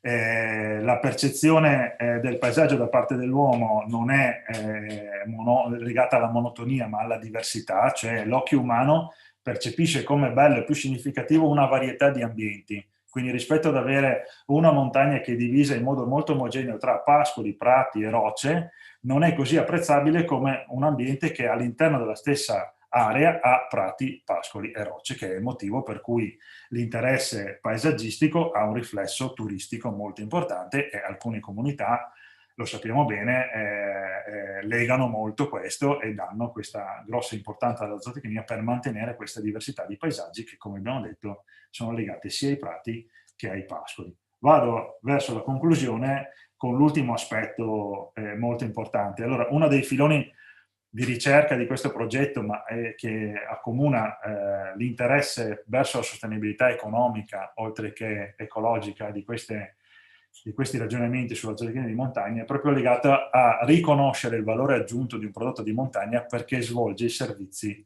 che vi dicevo prima. E quindi una delle criticità che noi vediamo come tecnici è il fatto che spesso questi prodotti caseari che si portano dietro tutti questi servizi, ma anche tutti questi valori, c'è un filone di ricerca che va proprio a vedere e a formare, in qualche modo a sensibilizzare il consumatore sul riconoscimento dei prodotti derivati da animali che mangiano erba, nel colore, nei profumi e nei gusti.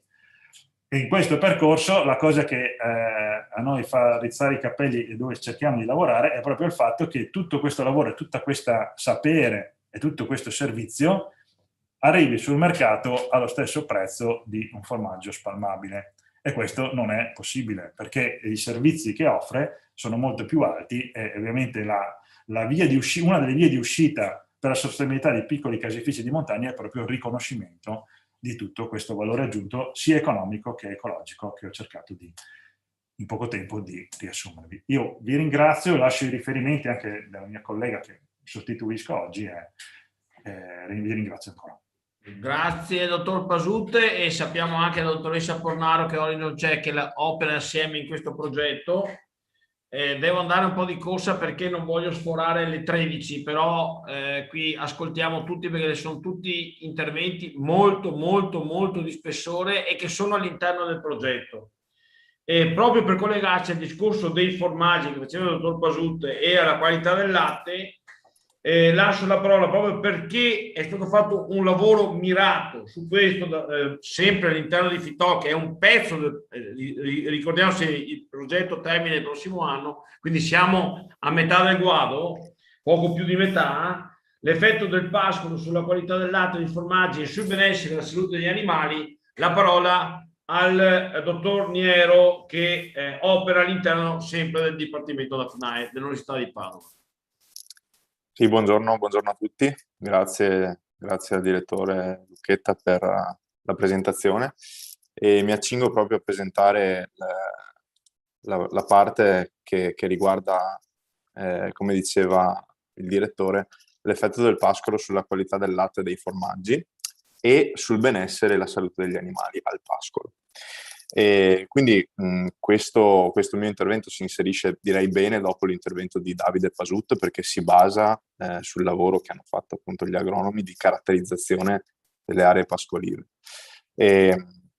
Giusto per inquadrare un po' le attività che ci hanno visti attivi nel progetto, volevo riepilogare brevemente quelli che sono, diciamo, i parametri sulla base dei quali abbiamo effettuato il nostro studio, quindi un breve riepilogo circa lo schema di campionamento.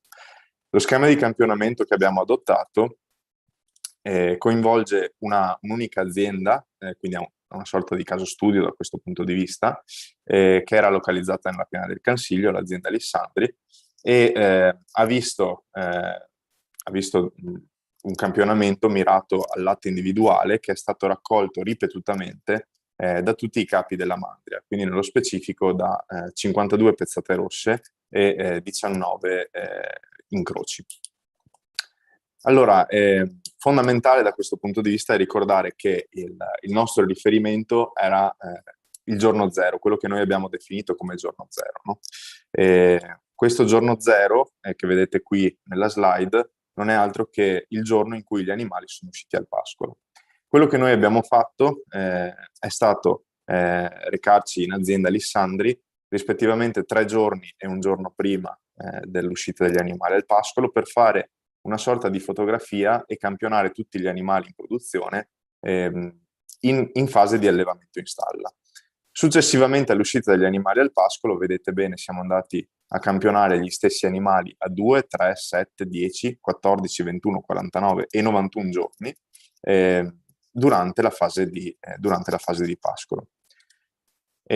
Successivamente poi, e lo vedrete nei risultati, abbiamo suddiviso queste 10 giornate complessive di campionamento in 3 grandi fasi. Ovviamente le giornate -3 e -1 rispetto all'uscita degli animali al pascolo sono stati definiti come appunto la fase di allevamento in stalla, come è facilmente intuibile. La fase che ha visto il campionamento a 2 giorni, a 3 giorni, a 7, a 10 e a 14 giorni dall'uscita degli animali dalla stalla è stata definita come fase di pascolo iniziale o fase di pascolo precoce. E infine le ultime 3 giornate, 21, 49 e 91 giorni dall'uscita degli animali al pascolo, quindi siamo arrivati a campionare fino a fine luglio, a fine agosto, è stato definito come fase di pascolo medio e tardivo. Per quanto riguarda i risultati, allora ho diviso la presentazione in capitoli. Iniziamo dai risultati che riguardano la produttività, quindi in termini di chili di latte prodotto da questi animali. Vedete che c'è una decrescita della produzione degli animali rispetto a quelle che sono le condizioni di allevamento in stalla e progressivamente poi per quanto riguarda il pascolo iniziale e il pascolo medio tardivo. Questa situazione è una situazione che si conosce, è una conferma sostanzialmente di quello che ci si aspettava per quanto riguarda la produttività di questi animali. Da notare che le due razze coinvolte, quindi i due gruppi di animali che abbiamo riconosciuto in pezzate rosse e incroci, non hanno mostrato differenze in termini di produttività. Nel senso che dal punto di vista dei chili di latte che hanno prodotto, ecco che pezzate rosse e incroci hanno visto la stessa decrescita comparabile da questo punto di vista. E lo stesso si può dire per tutti i parametri che vedremo successivamente, nel senso che non si sono notate differenze significative tra pezzate rosse e incroci, anche per i parametri che andremo a vedere successivamente nelle prossime slide. Solo un'informazione in più per gli ascoltatori, per chi ci segue, vedete questo asterisco. Allora non è un imbroglio come nelle etichette, quell'asterisco messo là che poi non si sa dove va a finire. Ve lo spiego molto semplicemente. Nei grafici che riportano un asterisco significa che le differenze che vedete nell'istogramma sono, oltre che differenze apprezzabili numericamente, anche significative da un punto di vista statistico. Laddove invece non vedete questo asterisco significa che ci sono delle differenze ovviamente tra le varie fasi di allevamento, ma queste differenze non sono risultate significative appunto. E, passando alla slide successiva, una breve analisi per quanto riguarda i risultati della composizione del latte nelle tre fasi di stalla, pascolo iniziale, pascolo medio tardivo. Allora vedete in questo primo grafico in alto a sinistra che la percentuale di grasso è calata in maniera significativa, appunto la presenza dell'asterisco ci dice questo, lungo la stagione, lungo la fase di pascolamento. Allora diciamo che questo risultato era, ce lo siamo spiegati, anche se ci aspettavamo forse qualcosa di diverso, nel senso che da un certo punto di vista l'aumento della componente fibrosa all'interno dell'alimento dovrebbe produrre un aumento semmai del grasso. Invece qui vedete che abbiamo un calo della frazione grassa nel latte. E questo ce lo spieghiamo invece proprio grazie al lavoro che hanno eseguito gli agronomi, il cui intervento mi ha preceduto, e che ci ha fatto apprezzare come nel corso della stagione di pascolo sia aumentata quella porzione non fermentescibile di fibra all'interno dei foraggi, che probabilmente ha determinato a sua volta questo calo della percentuale di grasso nel latte. La proteina, passando quindi al grafico in alto a destra, ha visto un aumento particolare per quanto riguarda la fase di pascolo iniziale, anche in questo caso significativo dal punto di vista statistico. La spiegazione di questo, così come anche per l'andamento della caseina che vedete invece nel grafico in basso, la spiegazione di questo ancora una volta è da associare alla qualità del pascolo, che ha visto una particolare ricchezza in proteina in quello che è il pascolo iniziale, il pascolo fresco, e poi una riduzione della stessa componente proteica invece nel pascolo medio tardivo. Ecco, per quanto riguarda la seconda area di studio che riguarda il benessere animale, vi ho riportato questi 4 grafici che partendo dal grafico in alto a sinistra descrivono l'andamento delle cellule somatiche differenziali, del rapporto grasso-proteina e infine in basso a destra del beta-idrossibutirato. Allora iniziamo dal grafico in alto a sinistra. Come vedete l'andamento delle cellule somatiche è in decrescita, una decrescita che tuttavia, vedete l'assenza dell'asterisco, ci dice che le differenze che apprezziamo qui in realtà non sono dal punto di vista statistico significative e quindi le prendiamo così come sono dal punto di vista numerico. In ogni caso una diminuzione delle cellule somatiche del latte ci fa già presupporre che il benessere animale fosse effettivamente più che rispettato. Per quanto riguarda il grafico in alto a destra, analizziamo appunto l'andamento delle cellule somatiche differenziali. Non so se tutti conoscono questo parametro, è molto semplice spiegarlo. È un parametro che ci indica la percentuale di cellule del sistema immunitario che sono presenti all'interno delle cellule somatiche totali che abbiamo riscontrato nel latte. Vedete che c'è un picco, un innalzamento, seppur lieve direi, per quanto riguarda il pascolo medio e tardivo. Quindi un leggero aumento delle cellule che riguardano il sistema immunitario dell'animale per le fasi medie e tardive del pascolo. Questo suggerisce che nella fase di transizione gli animali non hanno subito comunque alcuno stress. Un lieve stress forse si è osservato più che altro in fase avanzata di pascolo a causa di una sorta di effetto carry-over. Il rapporto grasso-proteina, che è riportato qui in basso, ci dice che questo rapporto è calato, ancora una volta non significativo dal punto di vista statistico. Infine il beta-idrossibutirrato, che vedete ha avuto un andamento simile a quello delle cellule somatiche differenziali, con quindi un aumento nelle ultime fasi di pascolo.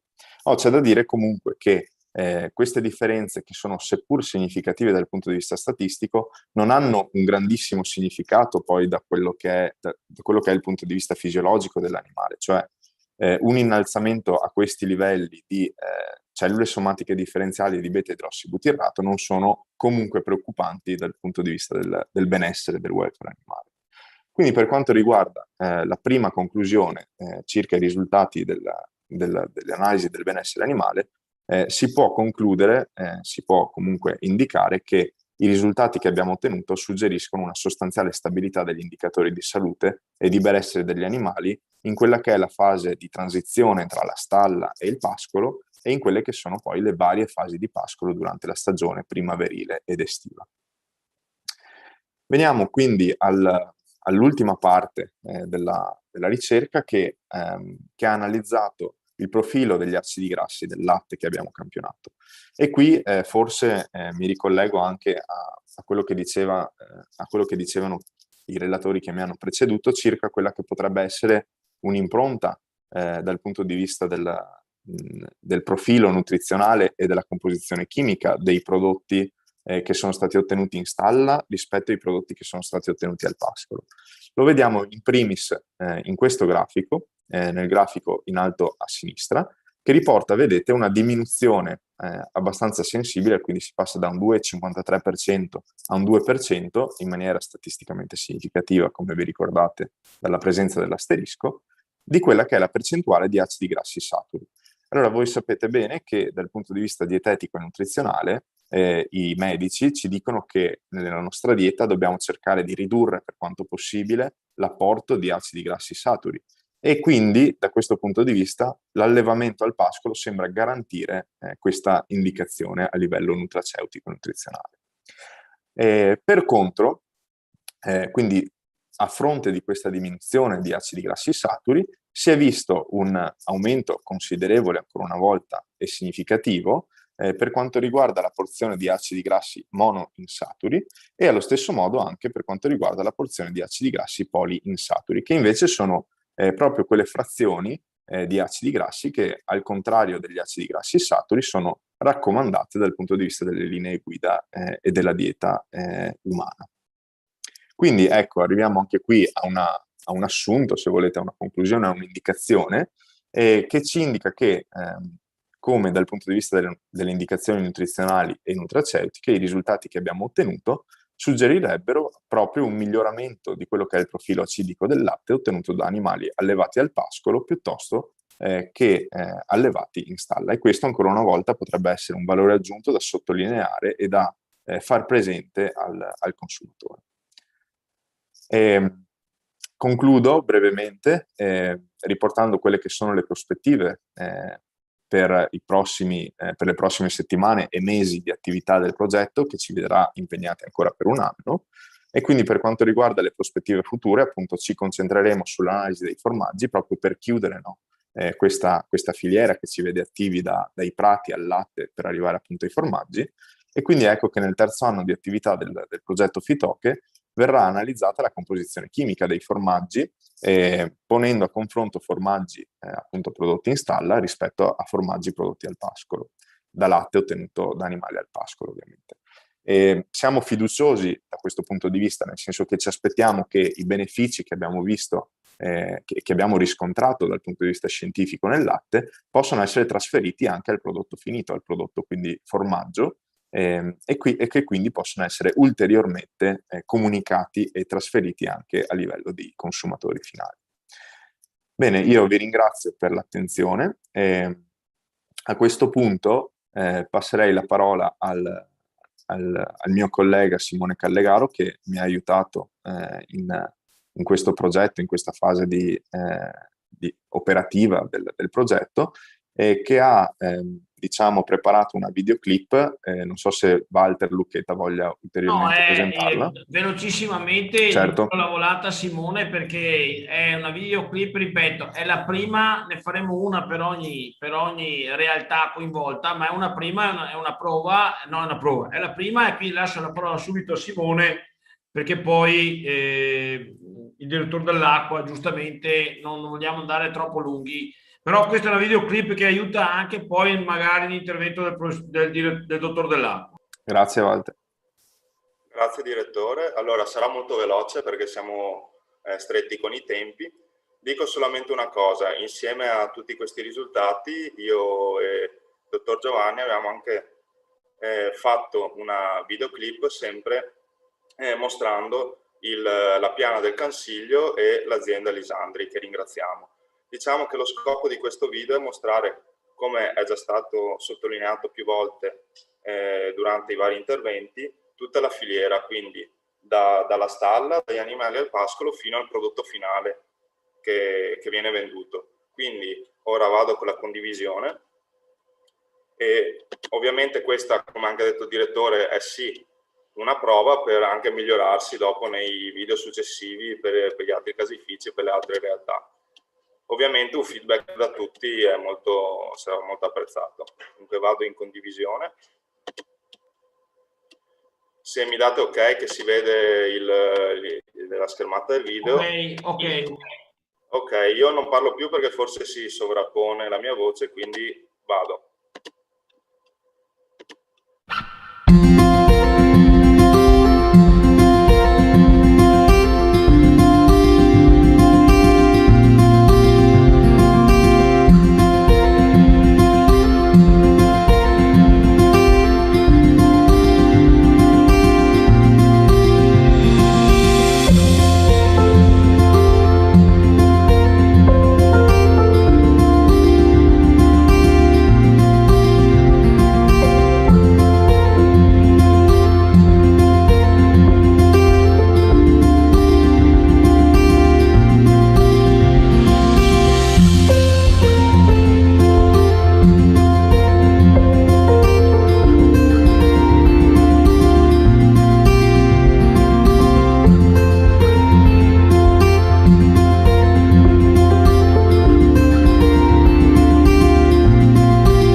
Grazie Simone, mi sembra che sia veramente il primo, e tutti i feedback veramente ne abbiamo bisogno per fare meglio che possiamo, ovviamente anche quello che abbiamo già fatto per Spert, quindi meglio che possiamo. Tutti i feedback sono utili, perché fra un anno, quando finiamo, dobbiamo essere perfetti, però già questa è una buona idea, è una buona provocazione, e accettiamo le idee non solo degli altri 4 caseifici, dei caseifici di Spert, ma anche di chi al progetto crede, sia dalla parte tecnica che dalla parte universitaria. Io, se è pronto, lascerei assolutamente la parola al dottor Dell'Acqua, al direttore di Veneto Agricoltura, che non vedo.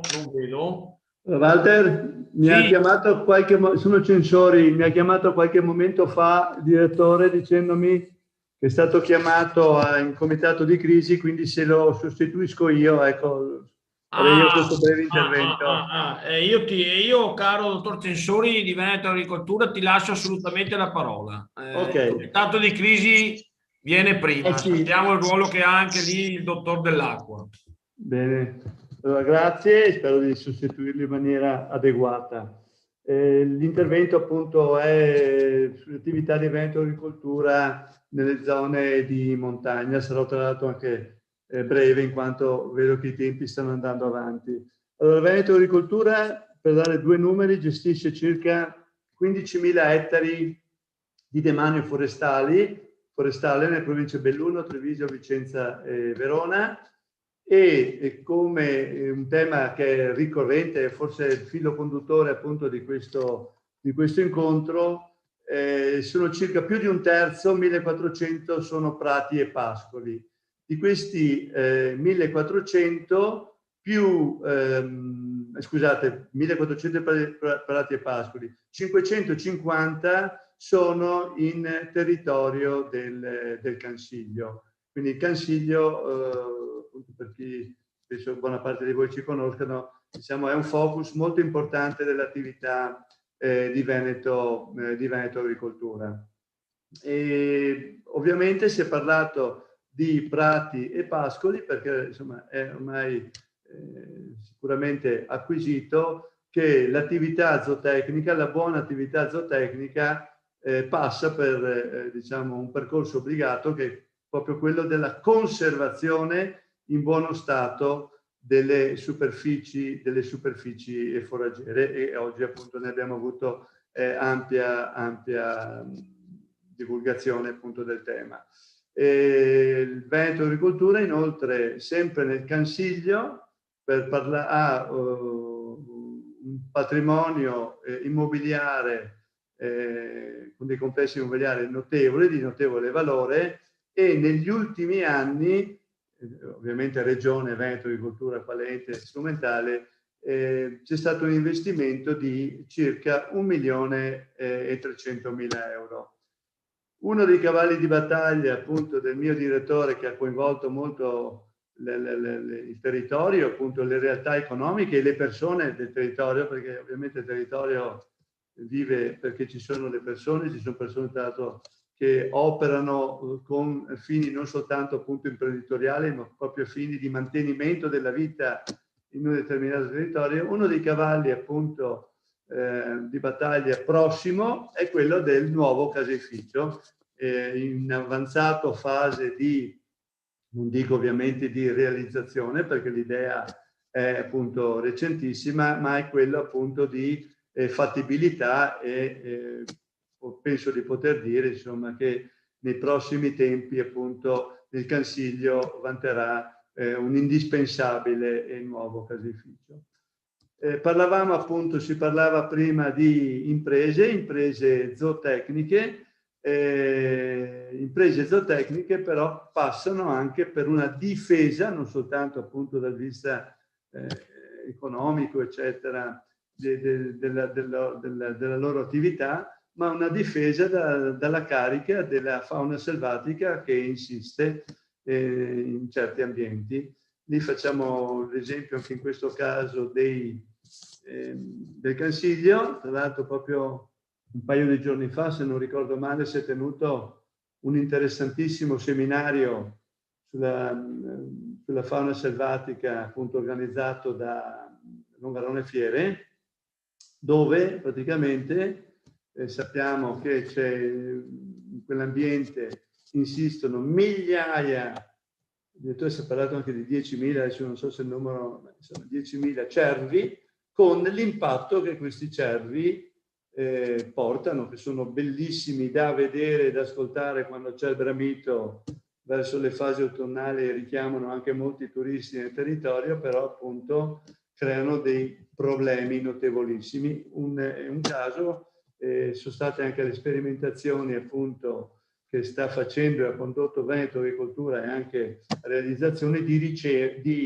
recinti anticervo. Sebbene abbiamo avuto conferma anche noi, perché stiamo facendo anche dei monitoraggi, quindi stiamo facendo sia dei monitoraggi pluriennali condotti nei vari anni anche passati sul cervo e anche da un paio d'anni, un anno, e proseguiremo sul lupo, e si è visto che il lupo crea dei problemi alle mandrie per gli ovvi motivi di assalto appunto agli animali, però quantomeno tiene distante, tiene ai margini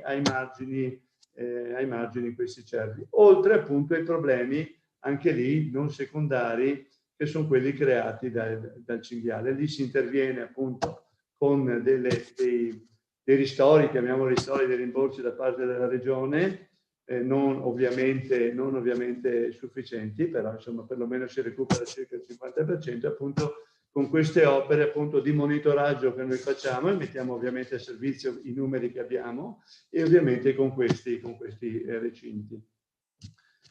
Sempre sul tema invece del sistema lattiero caseario, con un tecnico sostanzialmente che opera presso il nostro centro agroalimentare per la qualità appunto che fa base a Thiene e il set di laboratori che abbiamo a Thiene, e appunto ne abbiamo parlato anche recentemente con il collega appunto Lucchetta.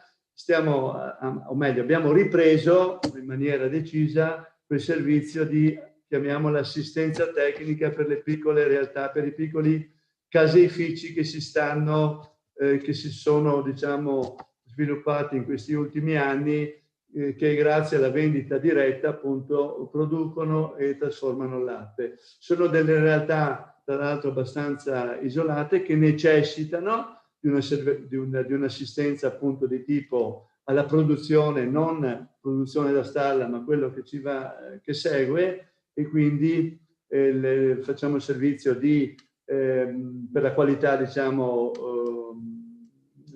come si chiama, si dice, la produttività, per la qualità igienico-sanitaria dei prodotti. Sono quei caseifici che si possono definire così a chilometro zero. Vado avanti velocemente. Si parlava, è stato un tema ricorrente prima la parola biodiversità, quindi c'è la biodiversità vegetale. Ecco, soltanto per enfatizzare il percorso che abbiamo da molti anni con il progetto PSR, con il programma regionale di sviluppo, è il progetto il Bionet, dove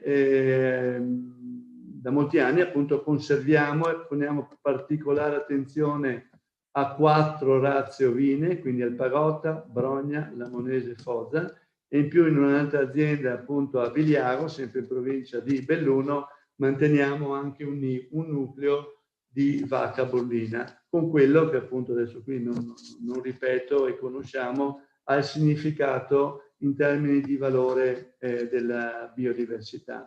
Stiamo iniziando un percorso di formazione professionale invece per formare dei casari, però casari che operano nelle malghe e nei piccoli caseifici di montagna. Anche questo penso sia un'attività significativa e importante. Quindi, come diceva all'inizio il collega Zanol, noi siamo il braccio, uno delle braccia meglio della Regione Veneto. Ovviamente abbiamo fatto e stiamo facendo delle attività a nostro parere significative, a maggior ragione con l'impulso che abbiamo avuto anche recentemente dal nostro direttore. Assolutamente queste attività non possiamo, non vogliamo e non saremo neanche in grado di condurle da soli. Quindi la collaborazione, la partecipazione delle diverse aggregazioni territoriali, sia di produttori che anche diciamo di chi vive il territorio, le consideriamo di primaria valenza. Un'ultima battuta e mi avvio proprio veramente alla conclusione, sempre come attrattori, e vi ricollego appunto ai precedenti interventi, in maniera particolare quelli del prof. Cozzi, appunto, degli attrattori anche per il territorio, per far vivere il territorio. Sempre lì in Cansiglio abbiamo due veramente, vi invito a visitarli se non l'avete fatto. Abbiamo il Museo dell'Uomo, che raccoglie appunto la storia millenaria di quel territorio, e una chicca di un giardino botanico che è un piacere vederla, sia per ragazzi e bambini, ma soprattutto anche per gli adulti che possono imparare. Per chiudere, appunto, le parole ricorrenti ed è il percorso, il sentiero di Veneto Agricoltura, e se ne è parlato ricorrentemente, ripeto, innovazione, vogliamo essere nell'innovazione, la sostenibilità e l'indispensabile valorizzazione, che è anche il percorso di questo del progetto FITO, che è la valorizzazione dei prodotti del territorio. Valorizzazione che non deve essere, e in questo caso sicuramente non è una parola fatta, una parola vuota, ma prima parlava il direttore appunto del PEN, la parola differenziazione, che è una parola chiave nel marketing, che troppo poco spesso viene invece usata nell'agroalimentare di derivazione agricola, proprio la differenziazione. Questi sono prodotti diversi. A questo proposito, non so se ci sia ancora, ho visto il direttore di CS qua, Piero Bonato, anche lì il percorso di differenziazione passa, che Veneto Agricoltura vuole portare avanti, a cui vuole partecipare meglio, passa anche appunto per un coinvolgimento di marchi. Infine, e questo veramente chiudo con due battute, noi prima si è parlata della diversità del paesaggio. Noi come Italia siamo ricchissimi di monumenti, di città, laghi, fiumi, mari, eccetera, e la montagna, che la montagna è un valore imprescindibile della nostra Italia, e mi auguro, con una piccola parentesi, magari di non vedere prossimamente dei campi di fotovoltaico, magari anche in montagna, che sono, mi permetto di dire, un obbrobrio. Chiudo ringraziando, perché io da ragazzo, giunto a questo punto da ragazzo, dico, ho studiato zootecnia, quindi queste conversazioni che ho ascoltato sono state veramente interessanti, ma soprattutto piacevoli. È stato veramente per me un ritorno alle origini, e grazie a tutti.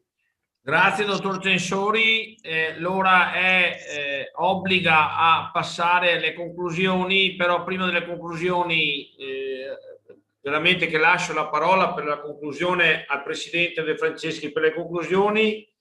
Mi corre l'obbligo di ringraziare tutti i partecipanti e tutti coloro che hanno collaborato, tutti i relatori. Mi permetto di ringraziare personalmente per il supporto nella struttura del convegno il nostro consulente scientifico del laboratorio, il professor De Marchi, con il quale abbiamo strutturato il convegno.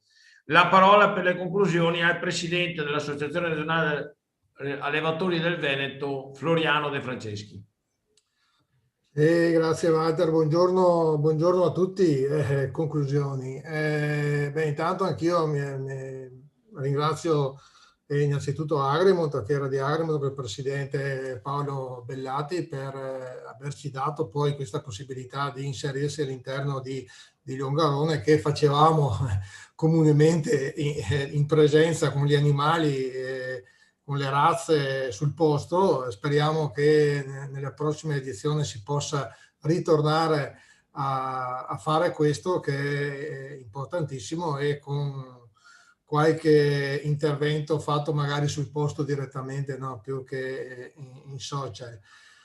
E ringrazio tutti come la Regione del Veneto per l'impegno, tutti i relatori che hanno fatto in questo convegno, ma anche chi ha lavorato, perché qua è stato fatto un grande lavoro su un progetto che partiva nel 2018, come è stato detto, ma a parte quel pensiero, dal mio punto di vista, almeno da allevatore, di caratterizzare, no? Caratterizzare il più possibile i nostri prodotti, perché attenzione, in tutti questi passaggi che anche questa mattina abbiamo sentito, alla fine dobbiamo trovare il sistema per valorizzare il prodotto, perché altrimenti torniamo a casa sconfitti da tutti questi ragionamenti. Cioè, gli allevatori che sono sul territorio, a cui abbiamo cercato, e le cooperative insomma che hanno aderito a questo progetto, dobbiamo alla fine di questo in qualche maniera riuscire a valorizzarlo il prodotto, perché altrimenti, come ha detto da qualcuno prima, rischiamo di avere dei prezzi che sono comunque dei prezzi modici e che non danno remunerazione a tutto questo. Capisco che ci deve essere l'impegno della parte, diciamo, pubblica, perché noi poi gli allevatori contribuiscono a mantenere curato e sistemato il territorio, però è importante che andiamo a portare tutto questo di fronte al consumatore, a dire: guardate, questo costa €1, costa €2 in più, perché dietro c'è un legame stretto con il territorio. Prima sentivo altro intervento che è stato, insomma, quando si parla di montagna, non è solo montagna. Ho visto il dato del 20% degli allevamenti che sono in montagna, penso che siano anche molto di più, perché dobbiamo aggiungere la collina. La collina è qualcosa che si lega molto a quello che abbiamo detto stamattina, perché ha altrettante problematiche, quindi sì, è proprio un motivo di orgoglio il fatto di aver lavorato come associazione un po' pensato assieme a tutti questi progetti, perché effettivamente dovranno servire per dare una mano un po' a tutto il sistema, ecco, perché la collina ricordo che forse è anche peggio della montagna qualche volta, insomma. Giustamente quando ci sono appezzamenti, difficoltà, lavorazioni impegnative dove ci serve un lavoro fisico maggiore, anche qua ci si tende un po' noi stessi come allevatori, no? a perdere questa in base anche a perdere. Se prendessimo 60-70 centesimi al litro di latte, probabilmente non perderemo anche questa forza che abbiamo dentro di noi. Quindi è per quello che vi dico che è importante riuscire poi a valorizzare tutto questo per farla stare lì, insomma, il mondo allevatoriale, che ricordo, come detto da tutti all'interno qua, senza di questo la montagna, senza la zootecnia, la montagna ha problematiche nel vivere, insomma, perché è un problema molto molto molto grosso. Lo ripeterò sempre, che senza la zootecnia la montagna muore. Ecco, io non mi resta altro che da dire, i ringraziamenti sono stati fatti, e ringrazio di nuovo ancora Agremont e quanti hanno collaborato per questo, e noi continueremo ad andare avanti e a impegnarci su questo. Grazie Presidente, l'appuntamento non potrà che essere quello dei risultati, e quindi ci vedremo quale sarà l'ambito, come il coinvolgimento, magari assaggiando anche qual è il risultato in maniera proprio commestibile, e invece più che commestibile invece dal punto di vista culinario. Io non so se Franz Zanne è collegato, noi siamo in chiusura, ringraziamo veramente e alla prossima, perché su questo noi continueremo, come ha detto il Presidente, in maniera molto incessante. Prego Franz, se c'è qualcosa, perché io poi... Grazie, grazie a tutti, in particolar modo a Arav per l'organizzazione di questo bellissimo evento e aver scelto appunto il Forum dell'Agricoltura di Montagna per ospitarlo. Grazie a tutte le persone, i relatori che sono intervenuti, anche a tutti i tanti allevatori che sono qui, che hanno partecipato al convegno, tantissimi, veramente uno dei convegni più partecipati in assoluto. Ricordo, il prossimo appuntamento sarà domani mattina e si parlerà di apicoltura di montagna con l'associazione Apimarca. Poi i prossimi eventi, 21 di maggio avremo la chiusura del progetto Shipple Chain che verrà presentata sempre all'interno del Forum dell'Agricoltura di Montagna. Saremo presenti. Benissimo. Benissimo. E poi l'ultimo evento che chiuderà un po' questa prima tranche del forum, perché ricordo il forum è un progetto aperto, quindi che vuole accompagnarci poi con altri eventi anche durante l'anno fino alla prossima Agrimont, che speriamo veramente in presenza. Comunque l'ultimo evento, diciamo, di maggio che chiuderà un po' questa prima fase sperimentale, questo avvio di forum, sarà un evento sul tema forestale che sarà organizzato da Veneto Agricoltura in collaborazione con Longarone. Mi permetto di chiedere in diretta, Franz, tra streaming, YouTube, Zoom, io avevo visto qui 125, 130, poi però non so il resto, per cui per noi numeri importanti, molto importanti, solo per soddisfazione anche per chi ha partecipato e chi ha relazionato. Casomai dopo se ce li fai avere, che è giusto veicolarli, questo te lo chiedo in maniera ufficiosa e ufficiale. Assolutamente, ho visto anche nella diretta streaming, ho visto diverse visualizzazioni, poi andremo a vedere le statistiche di YouTube reali, quindi con i numeri, con la conta esatta, e qui sì, eravamo a 134 registrati.